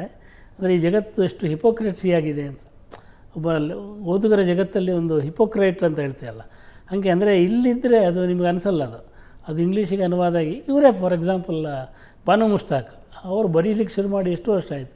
ಲಂಕೇಶ್ ಅವರನ್ನು ಮೊದಲು ಬರಲಿಕ್ಕೆ ಶುರು ಮಾಡಿದ್ದು. ಆಗ ನಾವು ಯಾರು ಅಂದರೆ ಅವರನ್ನು ಓದಿರಲೇ ಇಲ್ಲ. ಈಗ ಅವ್ರು ಬೂಕರ್ ಬಂದಮೇಲೆ ಅವ್ರನ್ನ ತಗೊಂಡು ಅವ್ರ ಪುಸ್ತಕ 10,000 ಮಾರಾಟ ಆಯಿತು, 20,000 ಮಾರಾಟ ಆಯಿತು. ಅದ್ರ ಮೊದಲು ಇತ್ತು ಇಲ್ಲಿ ಅದು. ಅಂದರೆ ಮಾರಾಟ ಆಗೋದಕ್ಕೆ ಒಂದು ಗ್ಲಾಮರ್ ಬೇಕಾಗುತ್ತಾ, ಪ್ರಶಸ್ತಿಯ ಗ್ಲಾಮರು ಅಥವಾ ಒಂದು ಇಂಟರ್ನ್ಯಾಷನಲ್ ರೆಕಗ್ನಿಷನ್ನ ಗ್ಲಾಮರ್ ಬೇಕಾಗುತ್ತಾ ಅಂತ ಹೀಗೆಲ್ಲ ಅನ್ಸಕ್ಕೆ ಶುರುವಾಗಲ್ಲ. ಇದೊಂಥರ ಹೆಂಗಂದ್ರೆ ಇಂಗ್ಲೆಂಡ್ ಮಕ್ಕಳು ಎಷ್ಟು ಜಾಣರು ಗೊತ್ತಾ, ಚಿಕ್ಕವರಿದ್ದಾಗಲೇ ಇಂಗ್ಲೀಷ್ ಮಾತಾಡ್ತಾರೆ ಅಂದಂಗೆ. ಅಂದರೆ ಜಾಣರು ಇಂಗ್ಲೀಷ್ ಮಾತಾಡ್ತಾರೆ. ಅದನ್ನು ಒಂದು ಲ್ಯಾಂಗ್ವೇಜ್ ಅಂತ ನೋಡೋದು. ನೀವು ಹೇಳಿದ ಕಲೋನಿಯಲ್ ಮೆಂಟಾಲಿಟಿ ಇದೆಯಲ್ಲ, ಅದೊಂದು ಭಾಷೆ ಅಂತ ನೋಡೋದನ್ನು ನಾವು ಮರೆತು ಬಿಟ್ಟು ಅದು ದೇವ ಭಾಷೆ ಅಂತ ನೋಡೋಕ್ಕೆ ಶುರು ಮಾಡ್ಬಿಟ್ಟು. ಸೊ ಈಗ ಒಬ್ಬ ಬರಹಗಾರ, ಕನ್ನಡದಲ್ಲಿ ಒಬ್ಬ ಬರಹಗಾರ ಬರವಣಿಗೆನ ನಂಬ್ಕೊಂಡು ಬದುಕು ನಡೆಸ್ಬೋದಾ? ಟೆಲಿವಿಷನ್ ಸೀರಿಯಲ್ ಬರವಣಿಗೆಯನ್ನು ನಂಬ್ಕೊಂಡು ಬದುಕ್ಬೋದು. But novels and short stories ಈ ಥರದ ಕ್ರಿಯೇಟಿವ್ ರೈಟಿಂಗ್ ಇದೆಯಲ್ಲ ಬುಕ್ ಫಾರ್ಮ್ಯಾಟಲ್ಲಿ, ಅದರಲ್ಲಿ ಭಾಳ ಕಷ್ಟ ಇದೆ. ಅದರಲ್ಲಿ ಅಫ್ಕೋರ್ಸ್ ನಿಮಗೆ ಒಂದು ನಿಮ್ಮ ಸೈಡ್ ಖರ್ಚಿಗೆ ದುಡ್ಡು ಮಾಡ್ಕೋಬೋದು. ಅಂದರೆ ವರ್ಷಕ್ಕೆ 1 ಲಕ್ಷ ಬರ್ಬೋದು. ತುಂಬ ಭಾಳ ಫೇಮಸ್ ರೈಟರ್, ಭಾಳ ಪಾಪ್ಯುಲರ್ ರೈಟರ್ ಆದರೆ ನೀವು 1 ಲಕ್ಷ 1-2 ಲಕ್ಷ ಒಂದು ವರ್ಷಕ್ಕೆ ಬರ್ಬೋದು, ವರ್ಷಕ್ಕೆ. ಬಟ್ ಅದು ಎಷ್ಟು ವರ್ಷ ಬರುತ್ತೆ ಅಂದರೆ, ಈಗ ಪುಸ್ತಕಗಳ ಆಯಸ್ಸು ಇದೆಯಲ್ಲ ಅದು ಭಾಳ ಕಡಿಮೆ. ನೀವು ಇವತ್ತು ಪುಸ್ತಕ ಬರೆದ್ರೆ ರಿಲೀಸ್ ಆಗುತ್ತೆ, ಒಂದಷ್ಟು ಕಾಪಿಗಳು ಹೋಗ್ತವೆ, ಪತ್ರಿಕೆಯಲ್ಲಿ ಬರುತ್ತೆ. ಅಂದರೆ ಟಾಪ್ 10 ಲಿಸ್ಟಲ್ಲಿ ಬರುತ್ತೆ ಚೆನ್ನಾಗಿ ಹೋದರೆ, ಒಂದೇ ವಾರ. ಆಮೇಲೆ 2ನೇ ವಾರ ಬೇರೆ ಬುಕ್ ಬರುತ್ತಲ್ಲ, that will replace your book. ಹಾಗೇನು ಒಂಥರ ಸಿನಿಮಾ ಥರನ? ಸಿನಿಮಾ ಥರ. ಹಾಗೆ 1 ವಾರ ಆಯಸ್ಸಿರುತ್ತೆ, 1 ತಿಂಗಳಿರುತ್ತೆ ಮ್ಯಾಕ್ಸಿಮಮ್ಮು ಸ್ವಲ್ಪ ಓಡಾಡ್ತಿದ್ರೆ. ಆಮೇಲೆ ನೀವು ಯಾವತ್ತಾದರೂ ಅದೃಷ್ಟವಶಾತ್ ಸಾಹಿತ್ಯ ಸಮ್ಮೇಳನ ನಡೆದು ಅದೃಷ್ಟವಶಾತ್ ನಿಮಗೆ ಎದುರುಗಡೆ ಸ್ಟಾಲ್ ಸಿಕ್ಕಿದರೆ, ನಿಮ್ಮ ಅದೃಷ್ಟವಶಾತ್ ನಿಮ್ಮ ಪುಸ್ತಕ ಅಲ್ಲಿದ್ದರೆ ಯಾರೋ ಒಂದು ನಷ್ಟು ಮಂದಿ ತಗೋಬೋದು. Otherwise people are into life style books ಇರ್ತಾವಲ್ಲ. ತೆಳ್ಳಗಾಗೋದು ಹೇಗೆ, ತೆಳ್ಳಗಾಗೋದು, ಹಣ ಮಾಡುವುದು ಹೇಗೆ, 30ನೇ ವರ್ಷದಲ್ಲಿ 1 ಕೋಟಿ ಮಾಡುವುದು ಹೇಗೆ, ಆಮೇಲೆ ನೀವು ಯಾವ ಷೇರು ಪ್ರಪಂಚದಲ್ಲಿ ಗೆಲ್ಲುವುದು ಹೇಗೆ, ಈ ಥರದ ಒಂದು ಜಗತ್ತಿರುತ್ತೆ. ಅದು ಬಿಟ್ಟರೆ ಮಹಾಭಾರತದ ಒಂದು ಪುರಾಣದ ಸರಣಿ ಇದೆ. 3ನೇದ್ದು ಹಿಸ್ಟ್ರಿಯಲ್ಲಿ ಜನಗಳಿಗೆ ಆಸಕ್ತಿ ಇದೆ. ಅಂದರೆ rewriting history according to my whims and fancies ಇದೆಯಲ್ಲ, ಅದು ಹಿಂದೆ ಬರೆದಿದ್ದರು, ಅದು ಸರಿಯಿಲ್ಲ, ಇದು ನಿಜವಾದ ಹಿಸ್ಟ್ರಿ ಅಂತ. ಆ ಕಾಲದಲ್ಲಿ ಆ ಕಾಲನ ನೋಡಲಿಲ್ಲ, ಅಲ್ಲಿ ಬರೆದಿದ್ದು ಈ ಸತ್ಯನ ಸುಳ್ಳು ಗೊತ್ತಿಲ್ಲ, ಈಗ ಮತ್ತೊಂದು ಹಿಸ್ಟ್ರಿನ ಕ್ರಿಯೇಟ್ ಮಾಡೋದಿದೆಯಲ್ಲ, ಒಂದು ರೋಚಕವಾದ ಹಿಸ್ಟ್ರಿ, ಅದಕ್ಕೆ ಸ್ವಲ್ಪ ಒಳ್ಳೆಯ ಬೇಡಿಕೆ ಇದೆ. ನನಗೆ ಕನ್ನಡ ಸಾರಸ್ವತ ಜಗತ್ತಿರ್ಬೋದು ಅಥವಾ ಕರ್ನಾಟಕ ಸರ್ಕಾರದ ಮಟ್ಟ ರಾಜಕೀಯ ಜಗತ್ತಿರ್ಬೋದು ಅಥವಾ ಯಾವುದೇ ಎಂಟರ್ಟೈನ್ಮೆಂಟ್ ಇರ್ಬೋದು, ಒಂದು ಗಹನವಾದಂಥ ಪ್ರಶ್ನೆ ಕೇಳುವಂಥ ಸಮಯ ಬಂದಿದೆ ಮತ್ತು ನಾವು ಅದನ್ನು ಕಠೋರ ಅನಿಸಿದ್ರೂ ಕೇಳಲೇಬೇಕಾಗಿರುವಂಥದ್ದು. ಯಾವ ಭಾಷೆ ಅನ್ನವನ್ನು ಕೊಡೋದಿಲ್ಲ, ಯಾವ ಭಾಷೆ ಭವಿಷ್ಯವನ್ನು ಕಟ್ಟಿಕೊಡೋದಿಲ್ಲ, ಆ ಭಾಷೆ ಇರುತ್ತಾ ಅನ್ನುವಂಥ ಪ್ರಶ್ನೆ ಜೊತೆಗೆ ನಮ್ಮ ಭಾಷೆ ಇರಬೇಕಾದ್ರೆ ನಾವು ಏನು ಮಾಡಬೇಕು? ಇವತ್ತು ನೋಡ್ತೀವಿ, ಈಗ ಹಳ್ಳಿಗಳು ಇಂಗ್ಲೀಷ್ ಮೀಡಿಯಂ ಬಂತು. ಯಾಕೆ ಇಂಗ್ಲೀಷ್ ಮೀಡಿಯಂ ಬಂದಿದ್ದು? ಕನ್ನಡದಲ್ಲಿ ಕಲ್ತ್ರೆ ಆಗಿದ್ದರೆ ಅವಕಾಶ ಸಿಗೋದಿಲ್ಲ ಅನ್ನೋ ಕಾರಣಕ್ಕೆ, ಆಹಾರವನ್ನು ಹುಟ್ಟಿಸೋದಕ್ಕೆ ಆಗೋದಿಲ್ಲ ಅನ್ನೋ ಕಾರಣಕ್ಕೆ. ಭಾಷೆ ಗತಿ ಏನು? ಭಾಷೆಯನ್ನು ಉಳಿಸಿ ಬೆಳೆಸ್ಬೇಕು ಹೇಗೆ? ಯಾವಾಗ ಈ ಪ್ರಶ್ನೆಯನ್ನು ನಾವು ಕೇಳೋದು? ಇದು ಪ್ರಶ್ನೆ 3 ಆಯಾಮದಲ್ಲಿದೆ. 3 ಮಹತ್ವದ ಬದಲಾವಣೆಯನ್ನು ನಾನು ಸಾಮಾನ್ಯವಾಗಿ ಹೇಳ್ತಾ ಇರ್ತೀನಿ. ಒಂದು, the changes happened in the field of health. ಅಂದರೆ ನಾನು ಚಿಕ್ಕವನಿದ್ದಾಗ 70ನೇ ವರ್ಷ ತನಕ ಯಾರೂ ಇನ್ಶೂರೆನ್ಸ್ ಮಾಡಿಸ್ತಿರ್ಲಿಲ್ಲ, ಎವ್ರಿ ಇಯರ್ ಚೆಕ್ಕಿಂಗ್ ಮಾಡ್ತಿರಲಿಲ್ಲ. ಅದೊಂದು ಉದ್ಯಮ ಆಯ್ತದು. ಉದ್ಯಮ ಆದಮೇಲೆ ನೀವು ಮೊನ್ನೆ ಒಬ್ಬರು ಡಾಕ್ಟ್ರ್ ಹೇಳಿದ್ರು 17ನೇ ವರ್ಷಕ್ಕೆ ನೀನು ಫುಲ್ ಬಾಡಿ ಚೆಕಪ್ ಮಾಡ್ಕೋಬೇಕು ಅಂತ. ಅಂದರೆ ನಮ್ಮ ದೇಹದ ಮೇಲಿನ ನಂಬಿಕೆ ಕಳ್ಕೊಂಬಿಟ್ವಿ. ಅಂದರೆ ಈ ದೇಹವನ್ನು ಈ ಪ್ರಕೃತಿ ನಮಗೆ ಕೊಟ್ಟಿದೆ, ದೇವರನ್ನು ನಂಬೋರು ದೇವರು ನಮಗೆ ಕೊಟ್ಟಿದೆ.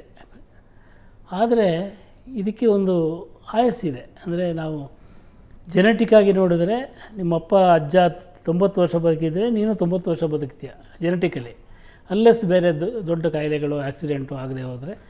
ಹಾಗಾಗಿ ಈ ದೇಹಕ್ಕೆ ಅಷ್ಟು ಆಯಸ್ಸಿದೆ, ಅಷ್ಟು it can sustains that much of years. ಹೀಗಾಗಿ ಮಧ್ಯದಲ್ಲಿ ಯಾಕೆ ವರಿ ಮಾಡ್ತೀಯ ಅಂತ ಇದಿಲ್ಲ ಈಗ. ಅಂದರೆ ಚಿಕ್ಕನ್ನಲ್ಲೇ ಒಂದು ಸಾವಿನ ಭಯವನ್ನು ನಮ್ಮಲ್ಲಿ ತುಂಬಲಾಗ್ತದೆ. ಪ್ರತಿ ವರ್ಷ ಚೆಕ್ ಮಾಡೋ, ಇಲ್ಲದ್ರೆ ಹಾರ್ಟ್ ಅಟ್ಯಾಕ್ ಆಗ್ಬೋದು, 8ನೇ ವರ್ಷಕ್ಕಾಗ್ಬೋದು, 9ನೇ ವರ್ಷಕ್ಕಾಗ್ಬೋದು, ಹೀಗೆ. ಇದೊಂದು ಮುಖ್ಯವಾದ ಬದಲಾವಣೆ ಆಗಿದ್ದು. 2ನೇದ್ದು ಎಜುಕೇಷನಲ್ಲಿದೆಯಲ್ಲ. ಎಜುಕೇಷನ್ ಮುಂಚೆ ಹೆಂಗಿತ್ತಂದರೆ ವೃತ್ತಿಪರ ಎಜುಕೇಷನ್ ಇತ್ತು. ನಮ್ಮ ಅಪ್ಪ ಅಡುಗೆಯವನಾಗಿದ್ದರೆ ನಾನು ಅಡುಗೆಯವನಾಗಿರ್ತಿದ್ದೆ, ನನಗೆ ಒಂದು ಕೆಲಸ ಗೊತ್ತಿರ್ತಿತ್ತು. ಒಬ್ಬ ಕುಂಬಾರನ ಮಗ ಅದೇ ಕೆಲಸ ಮಾಡ್ಕೊಂಡಿರ್ತಿದ್ದ, ಒಬ್ಬ ಕಮ್ಮಾರನ ಮಗ ಅದೇ ಕೆಲಸ ಮಾಡ್ಕೊಂಡಿರ್ತಿದ್ದ. ಹೀಗಾಗಿ ಯಾರಿಗೂ ಕೂಡ ಈ ಎಜುಕೇಷನ್ ಹೊಟ್ಟೆಪಾಡಾಗಿರಲಿಲ್ಲ. ಆಮೇಲೆ ಇದ್ದಕ್ಕಿದ್ದಂಗೆ ಎಜುಕೇಷನ್ ಹೊಟ್ಟೆಪಾಡು ಅಂತ ಮಾಡೋಕ್ಕೋದ್ರು. ಆದರೆ ಹಿಂದೆ ಏನು ಬಂತಂದರೆ ಈ ಉದಾರವಾದ ಬಂದ ನಂತರ ನೀನು 25ನೇ ವರ್ಷಕ್ಕೆ 25 ಲಕ್ಷ ದುಡಿಯುವಂಥ ಒಬ್ಬ ವ್ಯಕ್ತಿ ಆಗ್ಬೋದು ಅಂತ ವರ್ಷಕ್ಕೆ ಶುರುವಾಯಿತು. ಅದೇನು ಅದು ಅಂಥ ಕೆಲಸಗಳನ್ನು ಕೊಡುವ ಸಂಸ್ಥೆಗಳಲ್ಲಿ ಮಾತಾಡುವವರು ಇಂಗ್ಲೀಷ್ನಲ್ಲಿದ್ದಾರೆ. ಹೀಗಾಗಿ ನಿಮ್ಮ ಮಗ ಇಂಗ್ಲೀಷ್ ಕಲಿತ್ರೆ ಅವನಿಗೆ 25ನೇ ವರ್ಷಕ್ಕೆ 25 ಲಕ್ಷ ಸಂಬಳ ಬರುತ್ತೆ. ಸೊ ಹೀಗೆ ತುಂಬಿ, ಅಂದರೆ ಈ ರೀತಿಯ ಭಾವನೆಗಳನ್ನು ತುಂಬಿ ಈ 25 ಲಕ್ಷ ನಿನ್ನ ಮಗನಿಗೆ ಬರುತ್ತೆ ಅಂದರೆ ನೀನು ಎಷ್ಟು ಅವನಿಗೆ ಖರ್ಚು ಮಾಡಬೇಕು. You have to spend 25 lakhs for education minimum. So ಹಿಂಗೆ ಮಾಡಿ ಅದನ್ನೊಂದು ಉದ್ಯಮ ಮಾಡಿಬಿಟ್ರು. ಈ ಉದ್ಯಮ ಆದಾಗ ಅಂದರೆ ಎಲ್ರಿಗೂ ಇಂಗ್ಲೀಷ್ ಕಲಿತ್ರೆ ಒಳ್ಳೆ ಕೆಲಸ ಸಿಗುತ್ತೆ ಅಂತ ಶುರುವಾಯಿತು. ಇಂಗ್ಲೀಷ್ ಕಲಿತ್ರೆ he can become international candidate ಅಂತ ಶುರುವಾಯಿತು. ಮಲ್ಟಿನ್ಯಾಷನಲಲ್ಲಿ ಅವನಿಗೆ ಅವಕಾಶ ಸಿಗೋದು ಶುರುವಾಯಿತು. ಹೀಗೆ ಜನರನ್ನು ಬೇರೆ ರೀತಿಯಲ್ಲಿ ಸೆಳೆಯೋಕ್ಕೆ ಶುರು ಮಾಡಿಬಿಟ್ರು. ಅಂದರೆ ತನ್ನ ಮಗನಲ್ಲಿ ಅಥವಾ ಮಗಳಲ್ಲಿ ಇರುವ ಸಹಜ ನಂಬಿಕೆ, ದೇಹದ ಮೇಲೆ ನಂಬಿಕೆ ಹೆಂಗೆ ಹೋಯಿತೋ ಹಾಗೆ ಮಕ್ಕಳ ಮೇಲೆ ನಂಬಿಕೆ ಹೋಯಿತು. ಅವ್ರಿಗೆ ಎಜುಕೇಷನ್ ಮಾತ್ರ sustain them, only education could make them survive in the society. ಹೀಗೆಲ್ಲ ಬಂತು. ಈ ಎರಡು ಬಹಳ ದೊಡ್ಡ ಬದಲಾವಣೆ ಆಗಿದ್ದು. ಮೂರನೇದ್ದು ಇದು ಇನ್ವೆಸ್ಟ್ಮೆಂಟು. ಮೊದಲೆಲ್ಲ ಇನ್ವೆಸ್ಟ್ಮೆಂಟ್ ಅಂತಿರಲಿಲ್ಲ, ಅಮ್ಮನ ಡಬ್ಬನೇ ಇನ್ವೆಸ್ಟ್ಮೆಂಟ್ ಆಗಿತ್ತು. ಈಗ if you don't invest you will not survive. 10 ವರ್ಷದ ನಂತರ ಏನಾಗುತ್ತೆ, ಈ ಪ್ರಶ್ನೆಗಳನ್ನ ಕೇಳಕ್ಕೆ ಶುರು ಮಾಡಿದರು. ಈ ಮೂರು ಇದೆಯಲ್ಲ ಮನುಷ್ಯನನ್ನು ಹಾಳು ಮಾಡಿದ್ದಂತ. ಅದರಲ್ಲಿ ಭಾಷೆಯನ್ನು ಹಾಳು ಮಾಡಲಿಕ್ಕೆ ಸಾಧ್ಯವಾಗಿದ್ದು ಈ ದೊಡ್ಡ ಸಂಬಳದ ಹಪಾಹಪಿಯಿಂದಾಗಿ. ಇದು ಅನ್ನದ ಭಾಷೆಯೇ, ಬಟ್ ಇದು ಚಿನ್ನದ ಭಾಷೆ ಆಗೋಯಿತು. ನಿಮಗೆ ಇಂಗ್ಲೀಷ್ ಇದೆಯಲ್ಲ, ಕನ್ನಡ ಅನ್ನದ ಭಾಷೆ ಆಗಿದ್ದರೆ ಇದು ಚಿನ್ನದ ಭಾಷೆ. ಅಂದರೆ 4 ಇಂಗ್ಲೀಷ್ ಕಲ್ತ್ಬಿಟ್ರೆ ಈಸ್ ಎ ಗೋಲ್ಡ್ ವಿನ್ನರ್ ಅಂತ ಹಿಂಗೆ ಶುರು ಆಯ್ತಲ್ಲ. ಅದಕ್ಕೆ ಸರ್ಕಾರಗಳು ಕುಮ್ಮಕ್ಕು ಕೊಟ್ಟು ನಿಮ್ಮ ಇಂಟರ್ವ್ಯೂ ಅದೇ ಭಾಷೆಯಲ್ಲಿ ನಡೀತಾ ಇತ್ತು. ಎಲ್ಲೋ ಕನ್ನಡಿಗನ ಬಂದರೆ ಒಂದು ಹೋಟ್ಲಿಗೆ ಹೋದರೆ ಸಹ ಒಬ್ಬ ಕನ್ನಡಿಗನಿಗೆ ಕೀಳರಿಮೆ ಬರುವಂತೆ ಮಾತಾಡ್ತಾರೆ. ಅಲ್ಲಿ ಯಾರೋ ಹಿಂದಿ ಇರ್ತಾರೆ, ಯಾರೋ ಇಂಗ್ಲೀಷ್ ಇರ್ತಾರೆ, ಕನ್ನಡದವನು ಇರಲ್ಲ ಅಲ್ಲಿ. ಹೀಗಾಗಿ ಒಂದು ಮೆಟ್ರೋದಲ್ಲಿ ಹೋದಾಗಲೂ ನಮಗೆ ಕನ್ನಡ ಪುಸ್ತಕ ಮಾತಾಡೋಕ್ಕೆ ಸಂಕೋಚ ಆಗುವಂಥ ಪರಿಸ್ಥಿತಿ ಇರುತ್ತೆ. ಅವರು ಇಡೀ ಜಗತ್ತೇ ಬೇರೆ ಆಗಿರುತ್ತೆ. ಹೀಗೆ ಕನ್ನಡಿಗನನ್ನು ಒಂದು ಸಂಕೋಚದಕ್ಕೆ ಅಥವಾ ಸಂಕುಚಿತ ಮನೋಭಾವ, ಕೀಳರಿಮೆಗೆ ತಳ್ಳುವಂಥ ಸಂಗತಿಗಳು ಇದ್ದಾವೆ ಈ ಜಗತ್ತಲ್ಲಿ. ಅದನ್ನು ಮಾಡ್ಕೊಂಡಿದ್ದು ನಾವೇ ಅಲ್ವಾ? ನಾವಲ್ಲ, ನಮ್ಮ ಸುತ್ತಲ ಜಗತ್ತು ಮಾಡಿದ್ದು ಅಂತ. ಅಂದರೆ ನೀವೆಷ್ಟೇ ಅಂದರೆ ಸಮಾಜ ನಾವೇ ಇಲ್ಲಿರುವಂಥ ಕನ್ನಡದವರೇ ಅದನ್ನು ಮಾಡ್ಕೊಂಡಿರೋದಲ್ವ ಅಂತ. ಯಾಕೆ ಇಲ್ಲಿ ತಮಿಳಿದೆ, ತೆಲುಗು ಇದೆ, ಮಲಯಾಳಂ ಇದೆ. ಇವತ್ತು ಕೂಡ ಅವ್ರಿಗೆ ಅವ್ರ ಭಾಷೆಗೆ ಇರಬೇಕಂತ ಪ್ರಾಮುಖ್ಯತೆ ಕೊಡ್ತಾರೆ. ನಮ್ಮ ಕನ್ನಡದವ್ರಿಗೆ ಅಲ್ಲ, ಅವ್ರ ಭಾಷೆನೂ ಹಿಂಗೆ ಇದೆ ಅಂತ ಹೇಳೋದು. ನಾವು ಹೇಳೋದು ಅವರು ಅಂದರೆ ಒಂದು ನಂಬಿಕೆ ಇದೆ ನನಗೆ, ಅನಕ್ಷರತೆಯಲ್ಲಿರುತ್ತಲ್ಲ ಅಲ್ಲಿ ನಮಗೆ ಆ ಭಾಷೆ ಇದೆ ಅಂತ ಅನಿಸುತ್ತೆ. ಬಿಕಾಸ್ ಆಫ್ ಅದು ಪಾಸಿಟಿವ್ ಸೈಡ್ ಅಲ್ಲ, ಅದು ಅಲ್ಲಿ ಅನಕ್ಷರತೆ ಇದೆ. ಅನಕ್ಷರತೆ ಇದ್ದಲ್ಲಿ ಮಾತೃಭಾಷೆ ಜಾಸ್ತಿ ಇರುತ್ತೆ. ಇದನ್ನು ನೀವು ತಪ್ಪು ತಿಳ್ಕೊಬಾರ್ದು. ಅಂದರೆ ಅವ್ರಿಗೆ ಬೇರೆ ಭಾಷೆ ಬರಲ್ಲ ಅಂತ. ಅನಂತಮೂರ್ತಿ ಹೇಳ್ತಿದ್ರು 3 ಭಾಷೆ ಇದೆ, ಒಂದು ಮಾತೃಭಾಷೆ, ಒಂದು ಬೀದಿಯ ಭಾಷೆ, ಇನ್ನೊಂದು ಉಪ್ಪರಿಗೆಯ ಭಾಷೆ ಅಂತ. ಇದರಲ್ಲಿ ಮಾತೃಭಾಷೆ ಇರುತ್ತೆ ನೋಡಿ, ಮಾತೃಭಾಷೆ ಮತ್ತು ಬೀದಿ ಭಾಷೆ ಭಾಳ ಸುಲಭವಾಗಿ ಬಂದುಬಿಡುತ್ತೆ. ಅಕ್ಷರಸ್ಥ ಆಗದೆ ಹೋದರೆ ಇನ್ನೊಂದು ಭಾಷೆ ಬರಲ್ಲ, ಮೇಲುಸ್ತರದ ಭಾಷೆ. ಈ ಅನಕ್ಷರತೆಯನ್ನೇ ನಂಬಿಕೊಂಡು ನಾವು ಆ ಭಾಷೆಯನ್ನು ನಮ್ಮ ಭಾಷೆ ಅಂತ ನಂಬ್ಕೊಂಡು ಕೂರ್ತೀವಿ. ಬಟ್ ಅಕ್ಷರಸ್ಥರು ನಮ್ಮ ಭಾಷೆಯನ್ನು ಕಲಿಯುವಂತೆ ಮಾಡಬೇಕಿದ್ರೆ ಆ ಭಾಷೆಯಲ್ಲಿ ಶಿಕ್ಷಣ ಸಿಗಬೇಕು. ಇವತ್ತು ಭಾಳ ಈಸಿ. ನಾವು ಭಾಳ ಹಿಂದೆ ನಾನು ಓದ್ತಿದ್ದಾಗ ಬಾಷ್ಪೀಭವನ ಕ್ರಿಯೆ, ಚಯಾಪಚಯ ಕ್ರಿಯೆ ಅಂತೆಲ್ಲ ಪದಗಳಿದ್ದವು, ಭಾಳ ಕಷ್ಟ ಇತ್ತು. ಇವತ್ತು ಸುಲಭವಾದ ಪದಗಳನ್ನು ಕಂಡುಹಿಡಿದಿದ್ದಾರೆ. ಹಾಗಾಗಿ ಇವತ್ತು ಕನ್ನಡದಲ್ಲಿ ಯಾವುದೇ ಶಾಸ್ತ್ರೀಯವಾದ ಸಬ್ಜೆಕ್ಟನ್ನು ಕೂಡ ಕಲಿಸೋಕ್ಕೆ ಸಾಧ್ಯ ಇದೆ. ಜಿಯಾಲಜಿಯನ್ನು ಕಲಿಬೋದು, ಅಥವಾ ಫಿಸಿಕ್ಸು, ಕೆಮಿಸ್ಟ್ರಿ, ಇದನ್ನೆಲ್ಲ ಕಲಿಕ್ಕೆ ಕನ್ನಡದಲ್ಲಿ ಒಂದು ಹಂತದವರೆಗೆ ಅಭ್ಯಾಸ ಮಾಡ್ಬೋದು. ಇಷ್ಟು ಚಾಲೆಂಜಸ್ ಜೊತೆಗೆ ಇನ್ನೊಂದು ದುರ್ದೈವ ಅಥವಾ ನಮ್ಮ ಸಮಸ್ಯೆನೋ ಗೊತ್ತಿಲ್ಲ, ಒಂದು ಸರಿಯಾದ ರೀತಿಯಲ್ಲಿ ಯುನಿಕೋಡ್ ಇಲ್ಲ ನಮ್ಮ ಕನ್ನಡಕ್ಕೆ. ಯಾವುದೋ ಆ್ಯಪ್ಗಳನ್ನ ಡೌನ್ಲೋಡ್ ಮಾಡ್ಕೋಬೇಕು, ಅದು ಒಂದು ಕಡೆ ವರ್ಕ್ ಆಗುತ್ತೆ, ಒಂದು ಕಡೆ ಆಗಲ್ಲ, ಮತ್ತೆ ಕನ್ವರ್ಷನ್ ಮಾಡು, ಇದು ಮಾಡು. ಈ ನಿಟ್ಟಿನ ಒಂದು ಬೇಸಿಕ್ಕಾಗಿ ಭಾಷೆಯನ್ನು ಸರಿಯಾಗಿ ಟೈಪ್ ಮಾಡೋದಕ್ಕೆ, ಕಂಪ್ಯೂಟರ್ ಭಾಷೆಯಾಗಿ ಪರಿವರ್ತಿಸೋದಕ್ಕೆ ಬೇಕಾಗಿರುವಂಥ ಬೇಸಿಕ್ ಇನ್ವೆಸ್ಟ್ಮೆಂಟನ್ನು ಕೂಡ ನಾವು ನಮ್ಮ ಸರ್ಕಾರಗಳು ಮಾಡೋದಕ್ಕೆ ಸಾಧ್ಯ ಆಗೋದಿಲ್ಲ ಅನ್ನೋದಾದರೆ ಇನ್ನೇನು ಮಾಡ್ತವೆ? ಅದನ್ನು ನಮಗೆ ಫಸ್ಟ್ ಮಾಡಿದ್ದು ವಿಂಡೋಸ್ ಅನಿಸುತ್ತೆ, ಮೈಕ್ರೋಸಾಫ್ಟಲ್ಲಿ ಈಗ ಒಂದು ಯೂನಿಕೋಡ್ ಇದೆ, ಅದು ಇನ್ಬಿಲ್ಟ್. ಆಮೇಲೆ ಈ ಫೋನಲ್ಲಿ ಟ್ರಾನ್ಸ್ಲಿಟ್ರೇಷನ್ ಇದೆ. ಅದು ಇದು ಬಂದಿದೆ ಅಂದರೆ ಬಿಡಿ ಬಿಡಿಯಾಗಿ ಬಂದಿದೆ ಹೊರತು ಒಂದು ಕಡೆ ಕೆಲಸ ಮಾಡಿದರೆ ಇನ್ನೊಂದು ಕಡೆ ಮಾಡೋದಿಲ್ಲ. ಒಂದು ಸಾರ್ವತ್ರಿಕವಾಗಿ ನಾವು ಹೇಗೆ ಯಾವುದೇ ಸಿಸ್ಟಮನ್ನು ಓಪನ್ ಮಾಡಿದ್ರು ಇದು ವಿಂಡೋಸ್ ಇಂಗ್ಲೀಷ್ ಆಗಿರೋದಿಲ್ಲ, ಅಥವಾ ಇದು ನುಡಿ ಇಂಗ್ಲೀಷ್ ಆಗಿರೋದಿಲ್ಲ, ಅಥವಾ ಇದು ಯಾವುದು ಆ್ಯಪಲ್ ಇಂಗ್ಲೀಷ್ ಆಗಿರೋದಿಲ್ಲ. ಅದು ಇಂಗ್ಲೀಷೇ ಆಗಿರುತ್ತೆ. ನಮ್ಮಲ್ಲಿ ಸಮಸ್ಯೆ ಆಗ್ತಿರೋದು ಇದು ನುಡಿ ಇಂಗ್ಲೀಷ್ ಆಗಿರುತ್ತೆ, ಇಲ್ಲ ಬರಹ ಇಂಗ್ಲೀಷ್ ಆಗಿರುತ್ತೆ, ಇಲ್ಲ ಮತ್ತೊಂದು ಕನ್ನಡ ಆಗಿರುತ್ತೆ ಹೊರತು ಕನ್ನಡ ಆಗಿರೋದಿಲ್ಲ. ಅದೇ ನುಡಿ ಇದೆ ಅಥವಾ ಶ್ರೀಲಿಪಿ ಇದೆ, ಪ್ರಕಾಶಕ್ಕಿದೆ, ಈಗ 4-5 ಇದೆ. ಆ ರೀತಿಯ ಕನ್ನಡಗಳಿದೆ ಹೊರತು ಕನ್ನಡ ಆಗಿಲ್ಲ. ಅಂದರೆ ಸಾರ್ವತ್ರಿಕವಾಗಿ ಸಿಗುವ ರೀತಿಯಾದಂಥ ಸರ್ವರು ಸುಲಭವಾಗಿ ಬಳಸಬಹುದಂತ ಒಂದು ಯೂನಿಕೋಡ್ ಇಲ್ಲ ಯೂನಿಕೋಡ್ ಕೀ ಇಲ್ಲ, ಯೂನಿಕೋಡ್ ಕೀಬೋರ್ಡು ಇಲ್ಲ. ಅಂದರೆ ಕೀಬೋರ್ಡು ಬದಲಾಗ್ತಾ ಹೋಗಿದೆ. ಆಮೇಲೆ ಎಷ್ಟೋ ಜನ ನನಗೆ ಲೇಖನಗಳ ಕಳಿಸ್ತಾರೆ, ಅದು ಇದರಲ್ಲಿ ಓಪನ್ ಆಗಲ್ಲ. ಸೊ ಜಗತ್ತಿಗೆ ಸಾಫ್ಟ್ವೇರನ್ನು ನಾವು ಕಳಿಸ್ತಾ ಇದ್ದೀವಿ. ಆಮೇಲೆ ಕಿಂಡಲ್ ಅಂತ ಬಂತಲ್ಲ, ಒಂದು ಕಾಲದಲ್ಲಿ ಈಗ ಅಷ್ಟು ಫೇಮಸ್ ಇದೆಯಲ್ಲೋ ಗೊತ್ತಿಲ್ಲ, ನಾನು ಅದರಲ್ಲಿ ಓದೋದು ಬಿಟ್ಟೆ. ಕಿಂಡಲ್ ಬಂದಾಗ ಕನ್ನಡದ ಪುಸ್ತಕಗಳನ್ನು ಕಿಂಡಲ್ಗೆ ಹಾಕಬೇಕು ಅಂತಾಯಿತು, ಬಟ್ ಅವ್ರು ಹಾಕಲಿಲ್ಲ. ಯಾಕಂದರೆ ನಿಮ್ಮಲ್ಲಿ ಒಂದು ಭಾಷೆ ವೈವಿಧ್ಯ ಎಷ್ಟಿದೆ ಅಂದರೆ 10-12 ಕಿಲೋಮೀಟ್ರಿಗೆ ಒಂದು ಭಾಷೆ ಚೇಂಜ್ ಆಗುತ್ತೆ. ಆ ಭಾಷೆಯ ಪದಕೋಶ ಇಲ್ಲ ನಿಮ್ಮಲ್ಲಿ ಅಂತ. ಅಂದರೆ ಕಿಂಡಲಲ್ಲಿ ಒನ್ ಆಫ್ ದಿ ಫೀಚರ್ ಅಂದರೆ ಅಲ್ಲಿ ಒಂದು ಪದ ಒತ್ತಿದಾಗ ಅರ್ಥ ಬರ್ತಾಯಿತ್ತು. ಅರ್ಥ ಬರಬೇಕಿದ್ರೆ ಎಲ್ಲೋ ಬ್ಯಾಕ್ಗ್ರೌಂಡಲ್ಲಿ ಆ ಫುಲ್ ಒಂದು ಅರ್ಥಕೋಶ ಇರಬೇಕಲ್ಲ, ಅದನ್ನು ನಮ್ಮಲ್ಲಿ ತಯಾರೇ ಮಾಡಲಿಲ್ಲ. ಹೀಗೆ ತೇಜಸ್ವಿ ಹೇಳ್ತಾಯಿದ್ರು, ನಾನು ಇಲ್ಲೊಂದು ಟೈಪ್ ಮಾಡ್ತೀನಿ ಮಾರಾಯ, ಅದನ್ನು ಪ್ರಕಾಶಕರ ಅವನು ಪುನಃ ಟೈಪ್ ಮಾಡ್ತಾನೆ, ಅಲ್ಲಿಂದ ಅದನ್ನು ಪ್ರೂಫ್ ರೀಡರ್ಗೆ ತೊಗೊಂಡೋದ್ರೆ ಅವನು ಪುನಃ ಅದನ್ನು ಡೌನ್ಲೋಡ್ ಮಾಡಿ ಮತ್ತೆ ಮಾಡಬೇಕು. ಹೀಗೆ ಅದು 3-4 ಕೀಬೋರ್ಡ್ ಬಳಕೆ ಆಗುತ್ತೆ. ಮತ್ತು ನಾನು ಇವನ್ ಪ್ರಕಾಶಕ್ಕೆ ಬೇಡ ರೀಪ್ರಿಂಟ್ ಮಾಡೋನ್ನೋದು ಇನ್ನೊಬ್ಬನ ಹತ್ರ ಹೋದರೆ ಪುನಃ ಟೈಪ್ ಮಾಡಿಸ್ಬೇಕು, ಇಲ್ಲಿ ಭಾಳ ಹಾಳು ಬಿದ್ದೋಗಿದೆ ಅಂತ ಭಾಳ ಒದ್ದಾಡಿದ್ರು ಅವರು. ಬಟ್ ಅಷ್ಟು ವರ್ಷ ಆದ ನಂತರನೂ ಸ್ವಲ್ಪ ಸುಧಾರಿಸಿದೆ ಅಂತ ಅನಿಸುತ್ತೆ. ಅಂದರೆ ಇಂಟರ್ಚೇಂಜ್ ಇಸ್ ಪಾಸಿಬಲ್. ಈಗ ನೀವು Unicode to ASCII to Unicode ಒಂದು ಸಂಕ ಅಂತ ಬಂದಿದೆ, ಆ ಥರದ್ದು ಸಾಧ್ಯವಿದೆ. ಬಟ್ ಜನಸಾಮಾನ್ಯರ ಮಟ್ಟದಲ್ಲಿ ಸಾಧ್ಯ ಇದೆಯಲ್ಲ ನಂಗೆ ಗೊತ್ತಿಲ್ಲ. ಅಂದರೆ ಈಗಷ್ಟೇ ಕಂಪ್ಯೂಟ್ರನ್ನು ಮೊಬೈಲನ್ನು ಬಳಸುವಂಥ ವ್ಯಕ್ತಿ ಅದರಲ್ಲಿ ಎಷ್ಟು ಮಟ್ಟಿಗೆ ಮಾಡ್ತಾನೆ ನಂಗೆ ಗೊತ್ತಿಲ್ಲ. ಅಥವಾ ನನ್ನಲ್ಲಿ ಒಂದು ಕೀಬೋರ್ಡ್ ಇದೆ, ನಾನು ಯೂಸ್ ಮಾಡೋದು ಯೂನಿಕೋಡ್ಗೆ.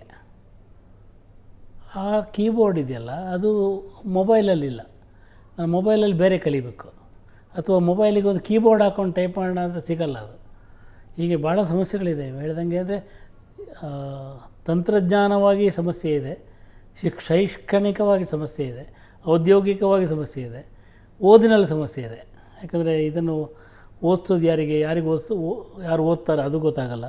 ಆಮೇಲೆ ಮಾರಾಟದಲ್ಲಿ ಸಮಸ್ಯೆ ಇದೆ. ಅಂದರೆ ಬೆಂಗಳೂರು, ಮೈಸೂರು, ಈ ಥರದ ಶಿವಮೊಗ್ಗ ಕೆಲವು 5 ಜಿಲ್ಲೆಗಳನ್ನು ಬಿಟ್ಟರೆ ಬೇರೆ ಜಿಲ್ಲೆಗಳಲ್ಲಿ ಪುಸ್ತಕದ ಅಂಗಡಿಗಳೇ ಇಲ್ಲ. ಬರವಣಿಗೆಯಲ್ಲಿ ಸಮಸ್ಯೆ ಆಗೋಕ್ಕೆ ಶುರುವಾಗುತ್ತೆ. ಇವರು ಪ್ರಾಂಪ್ಟ್ ಬರಹಗಾರರ ಅಥವಾ ಪ್ರಾಂಪ್ಟಾಗಿ ಬರೆಯುವಂಥ ಬರಹಗಾರರ ಅಂತ. AI ಪ್ರಾಂಪ್ಟ್ ಬರಹಗಾರರ ಅಥವಾ ಪ್ರಾಂಪ್ಟಾಗಿ ಬರೆಯುವಂಥ ಬರಹಗಾರರ ಅಂತೇಳಿ. ಅಂದರೆ ಇತ್ತೀಚೆಗೆ ಇಂಗ್ಲೀಷ್ ಕಾದಂಬರಿಗಳನ್ನು AI ಅನುವಾದ ಮಾಡಿದ್ದು ಬಂದಿದೆ. ಆಮೇಲೆ ನನಗೆ ಇತ್ತೀಚೆಗೆ ಒಬ್ಬರು ಪುಸ್ತಕ ಕೊಟ್ಟರು, ಅದು ಓದ್ದಾಗ ಗೊತ್ತಾಯಿತು, only translated by return by AI ಅಂತ. ಕೆಲವು ಸಣ್ಣ ಪುಟ್ಟ ಬದಲಾವಣೆ ಮಾಡ್ಕೊಂಡಿದ್ರು. So AI will definitely play major part in life of a writer. ಅವನ ಹಲವು ದಿಸೆಗಳನ್ನು ಸುಮಾರು ನನ್ನ ಸ್ನೇಹಿತರು ಒಂದು ಕಾದಂಬರಿ ಮುಕ್ಕಾಲು ಬರೋದಾದ್ರೆ ಕೊನೆ ಹೆಂಗೆ ಮಾಡೋದಂತ AI ಕೇಳ್ತಾರೆ. ಸೊ ಈ ಥರದ್ದು ನಡೆಯುತ್ತೆ. AI ಒಳ್ಳೆ ನಾಟಕ ಬರ್ಕೊಡುತ್ತೆ. ನೀವು ಅವರಿಗೆ ಒಂದು 4-5 ನಾಟಕಗಳನ್ನು ಕಳಿಸಿ ನಾಟಕ ಬರ್ಕೊಡೋದ್ರೆ ಬರ್ಕೊಡುತ್ತೆ ಅದು. ಹೌದು.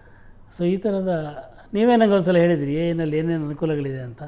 ಆಮೇಲೆ ಎಷ್ಟೋ ಸಿನಿಮಾ ರಿವ್ಯೂಗಳು AI ಬರೆದಿದ್ದಾಗಿರುತ್ತೆ, ಆನ್ಲೈನಲ್ಲಿ ಬರೋದು. ಸೊ ಈ ಥರದನ್ನು ಗಮನಿಸಿದ್ದೀನಿ. ಒಬ್ಬ ಬರಹಗಾರ, ಪತ್ರಕರ್ತ, ಸಂಪಾದಕ ಎಲ್ಲದರ ಮಧ್ಯದಲ್ಲೂ ಒಳಗಡೆ ಒಬ್ಬ ಕಟೌಟ್ ಕಟ್ಟುವಂಥ ಅಭಿಮಾನಿ ಕೂಡ ನಿಮ್ಮ ಒಳಗಡೆ ಇದ್ದಾನೆ.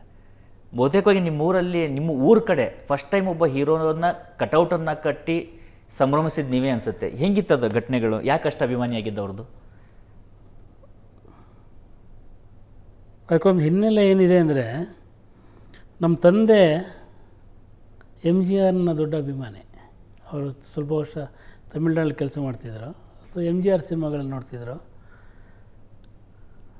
ಆಮೇಲೆ ನಮ್ಮ ಊರಿಗೆ ಬಂದ ನಂತರ ಅವರಿಗೆ MGR ಸಿನಿಮಾ, ತಮಿಳು MGR ಅಭಿಮಾನಿ ಆದ್ದರಿಂದ ಅವರಿಗೆ ಆ ಸಿನಿಮಾಗಳ ಬಗ್ಗೆ ಹೇಳ್ತಾಯಿದ್ರು. ಆಮೇಲೆ ಆಗ ಏನಾಗ್ತಿತ್ತು ಅಂದರೆ, ಆಗ ಪತ್ರಿಕೆಗಳಲ್ಲಿ ವಿಷ್ಣುವರ್ಧನ್ ಮತ್ತು ರಾಜ್ಕುಮಾರ್ ಜಗಳದ ಬಗ್ಗೆ ಬರ್ತಾಯಿತ್ತು. ಸೊ ರಾಜ್ಕುಮಾರ್ ಅಭಿಮಾನಿಗಳು ವಿಷ್ಣುವರ್ಧನ್ರನ್ನು ಹಿಂಸೆ ಕೊಡ್ತಿದ್ದಾರೆ, ಹೀಗೆಲ್ಲ ಸುಮಾರು ಸುದ್ದಿಗಳು ಬರ್ತಾಯಿತ್ತು.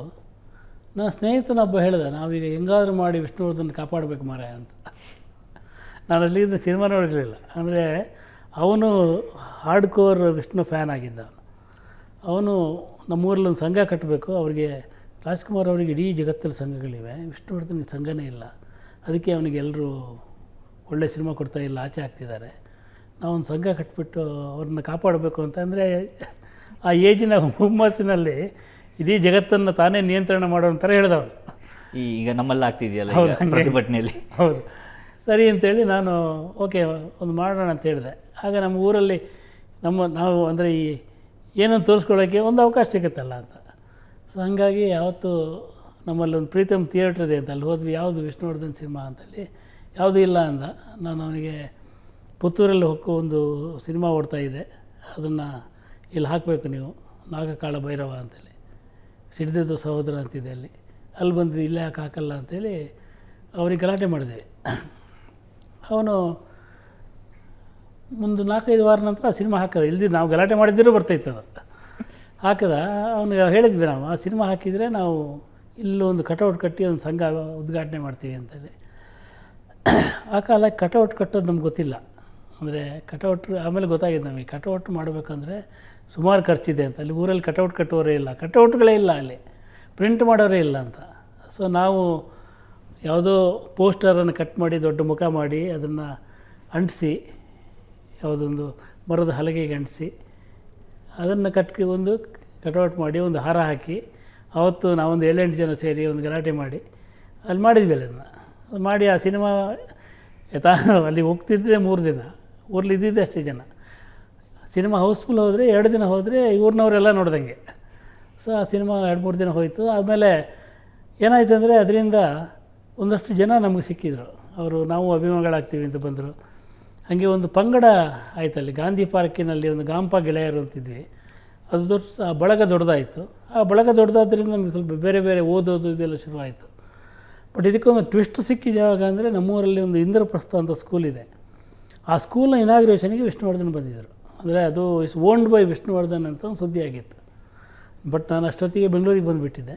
ಸೊ ಬೆಂಗಳೂರಿಗೆ ಬಂದು ಸಿನಿಮಾ ಪತ್ರಕರ್ತನಾಗಿ ಅವ್ರನ್ನ ಭೇಟಿಯಾಗಿ ಸುಮಾರು ಸಲ ಭೇಟಿಯಾಗಿ ಸ್ವಲ್ಪ ಆಪ್ತನಾದ ನಂತರ ಒಂದು ಸಲ ಹೇಳಿದೆ, ನೀವು ನಮ್ಮೂರಲ್ಲಿ ಒಂದು ಇದು ಕಟ್ಟಿದ್ವಿ, ನಿಮಗೆ ಒಂದು ಈ ಥರ ಸಂಘ ಮಾಡಿದ್ವಿ ನಿಮ್ಮನ್ನು ಕಾಪಾಡೋದಕ್ಕೆ, ಸೊ ನಿಮ್ಮನ್ನು ವರ್ಲ್ಡ್ ಫೇಮಸ್ ಮಾಡೋದಕ್ಕೆ ಒಂದು ಕಟ್ಟಿದ್ವಿ ಅಂತೆಲ್ಲ ಹೇಳಿ ಈ ವಿಚಾರಗಳನ್ನ ಹೇಳಿದ್ದೆ ಅವರಿಗೆ.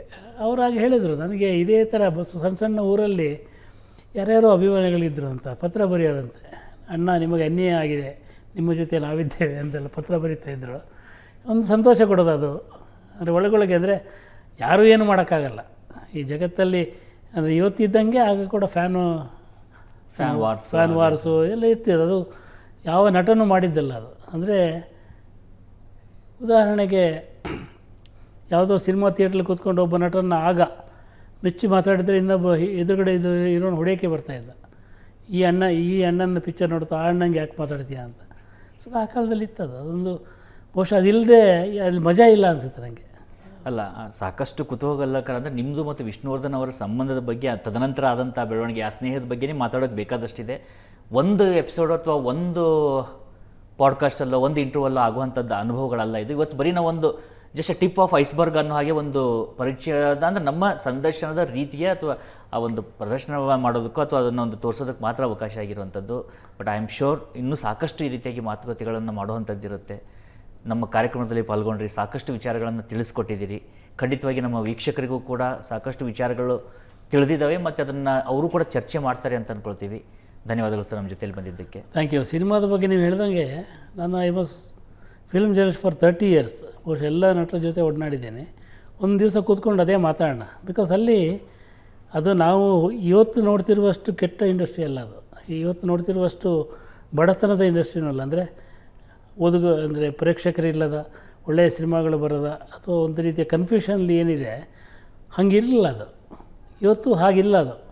ಸೊ ಅದನ್ನು ಹೊರಗಡೆ ನೋಡಿದಾಗ ಒಂಥರ ಕಾಣಿಸುತ್ತೆ, ಒಳಗಿದ್ದು ನೋಡಿದಾಗ ಮತ್ತೊಂಥರ ಕಾಣಿಸುತ್ತೆ. ಅಲ್ಲಿಯ ಸ್ವಾರಸ್ಯಕರ ಸಂಗತಿಗಳ ಬಗ್ಗೆ ಒಂದು ಸಲ ಮಾತಾಡೋಣ.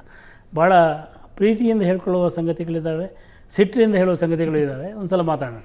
ಖಂಡಿತವಾಗಿ ಸರ್. Thank you. ನಮ್ಮ ವೀಕ್ಷಕರಿಗೆ ಏನು ಹೇಳ್ತೀರಿ? ಒಟ್ಟಾರೆಯಾಗಿ ಏನಂದರೆ ಸಂಪಾದಕನಾಗಿ ಇವತ್ತು ಒಬ್ಬ ಲೇಖಕನಿಗೆ ಎಲ್ಲ ರೀತಿಯಿಂದನೂ ಏನು ಹೇಳೋದು? ನಾನು ಇವತ್ತು ಸ್ವಲ್ಪ ಜವಾಬ್ದಾರಿಯುತವಾಗಿ ಮಾತಾಡಿದ್ದೀನಿ ಅಂದ್ಕೋತೀನಿ. ಯಾಕಂದರೆ ನಾನು ಸಂಪಾದಕನಾಗಿ ಕೊಡ್ತಿರುವಂಥ ಮೊದಲ ಸಂದರ್ಶನ ಯಾರೋ ಒಂದು ಕೇಳಿದರು, ನನಗೊಂದು ಪ್ರಶ್ನೆ ಕಳಿಸಿದರು, ಒಂದು ಪತ್ರಿಕೆಯವರು ಕಳಿಸಿದ್ದು, ನಾನು ಕಳಿಸಿರಲಿಲ್ಲ. ಬಟ್ ನಿಮ್ಮ ಜೊತೆ ಮಾತಾಡ್ತಾ ಹಲವು ನೆನಪುಗಳು ಬಂದು ಮತ್ತು ಹಲವು ವಿಚಾರಗಳಂದರೆ ನಾನು ಇಷ್ಟರವರೆಗೆ ಅಷ್ಟಾಗಿ ಗಮನ ಕೊಡೋದಂತ ನೀವು ಹೇಳಿದ್ರಲ್ಲ, ಸಿನಿಮಾ ಪತ್ರಕರ್ತನೊಬ್ಬ ಸಂಪಾದಕನಾಗಿದ್ದು ಇದೇ ಮೊದಲು ಅಂತ. ಅದಕ್ಕೊಂದು ಸಣ್ಣ ಡಿವಿಯೇಷನ್ ಇದೆ. ರವಿ ಹೆಗಡೆ ಇದ್ರಲ್ಲ, ಅವರು for a short period cinema ಪತ್ರಕರ್ತರಾಗಿದ್ದರು. ಅವರು ಈ ಬೇಸಿಕಲಿ ಇಂಥದ್ದು ಕಾಮರ್ಸ್ ಜರ್ನಲಿಸ್ಟು, ಬಟ್ ಸ್ವಲ್ಪ ಸಮಯ ಸಿನಿಮಾದಲ್ಲಿದ್ದರು. ಆಮೇಲೆ ಫುಲ್ ಟೈಮ್ ಡೆಸ್ಕಲ್ಲಿದ್ದರು. ಆ ಸಿನಿಮಾ ಪತ್ರಕರ್ತನಾಗಿ ನಾನು ಇಲ್ಲಿಗೆ ಬಂದಿರೋದು.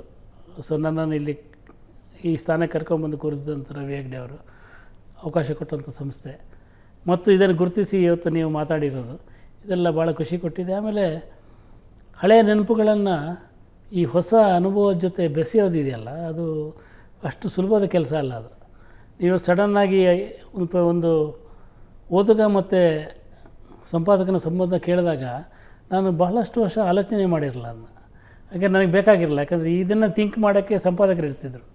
ನಾನೇನು ಯೋಚನೆ ಮಾಡ್ತಿದ್ದೆ ಅಂದರೆ ಹೇಗೆ ಒಂದು ಒಳ್ಳೆಯ ಲೇಖನವನ್ನು ಬರೀಬೋದು ಅಂತ. ಎಕಾನಮಿ ನಂಗೆ ಮುಖ್ಯ ಆಗಿರಲ್ಲ, ಅಡ್ಮಿನಿಸ್ಟ್ರೇಷನ್ ಮುಖ್ಯ ಆಗಿರಲ್ಲ. I was totally concerned about writing, a good piece of writing ಅಷ್ಟೇ ಇತ್ತು. ಬಟ್ ಇವತ್ತು ಹಂಗೆ ಮಾಡೋಕ್ಕಾಗಲ್ಲ. ನಾನು ಇದನ್ನೆಲ್ಲ ಯೋಚನೆ ಮಾಡಬೇಕಾಗಿದೆ. ಈ ಸಮಗ್ರತೆಯನ್ನು ಒದಗಿಸಿಕೊಟ್ಟಂಥ ನಿಮಗೆ thanks. Thank you so much sir. It's our pleasure. ವೀಕ್ಷಕರೇ, ನೋಡಿದ್ರಲ್ಲ ನಮ್ಮ ಈ ಬಾರಿಯ ಪಾಸಿಟಿವ್ ಪಲ್ಸ್ ಕಾರ್ಯಕ್ರಮ. ಸಾಕಷ್ಟು ವಿಚಾರಗಳನ್ನು ಮಾತನಾಡಿದ್ದೀವಿ. ಇದೇ ರೀತಿಯಾಗಿ ಮತ್ತೊಂದಿಷ್ಟು ವಿಶೇಷ ಅತಿಥಿಗಳ ಜೊತೆಯಲ್ಲಿ ಬರ್ತಾ ಇರ್ತೀವಿ, ಮಾತನಾಡ್ತಾ ಇರ್ತೀವಿ, ನಿಮ್ಮ ಜೊತೆಯಲ್ಲಿ ಚರ್ಚಿಸ್ತಾ ಇರ್ತೀವಿ. ನೀವು ಇದೇ ರೀತಿಯಾಗಿ ನಮ್ಮ ಸುವರ್ಣ ಚಾನಲ್ನ ನೋಡ್ತೀರಿ, ಕನ್ನಡಪ್ರಭವನ್ನು ಓದ್ತಾ ಇರಿ, ನಮ್ಮ ಡಿಜಿಟಲ್ನಲ್ಲಿ ನಮ್ಮ ಜೊತೆಯಲ್ಲಿ ಜಾಯ್ನ್ ಆಗಿರಿ. ನಿಮ್ಮ ಬೆಂಬಲ ಮತ್ತು ನಿಮ್ಮ ಪ್ರೀತಿ ಇದೇ ರೀತಿಯಾಗಿ ಮುಂದುವರಿತಾ ಇರಲಿ. ನೋಡ್ತೀರಿ ಸುವರ್ಣ ನ್ಯೂಸ್, ನೇರ, ದಿಟ್ಟ, ನಿರಂತರ.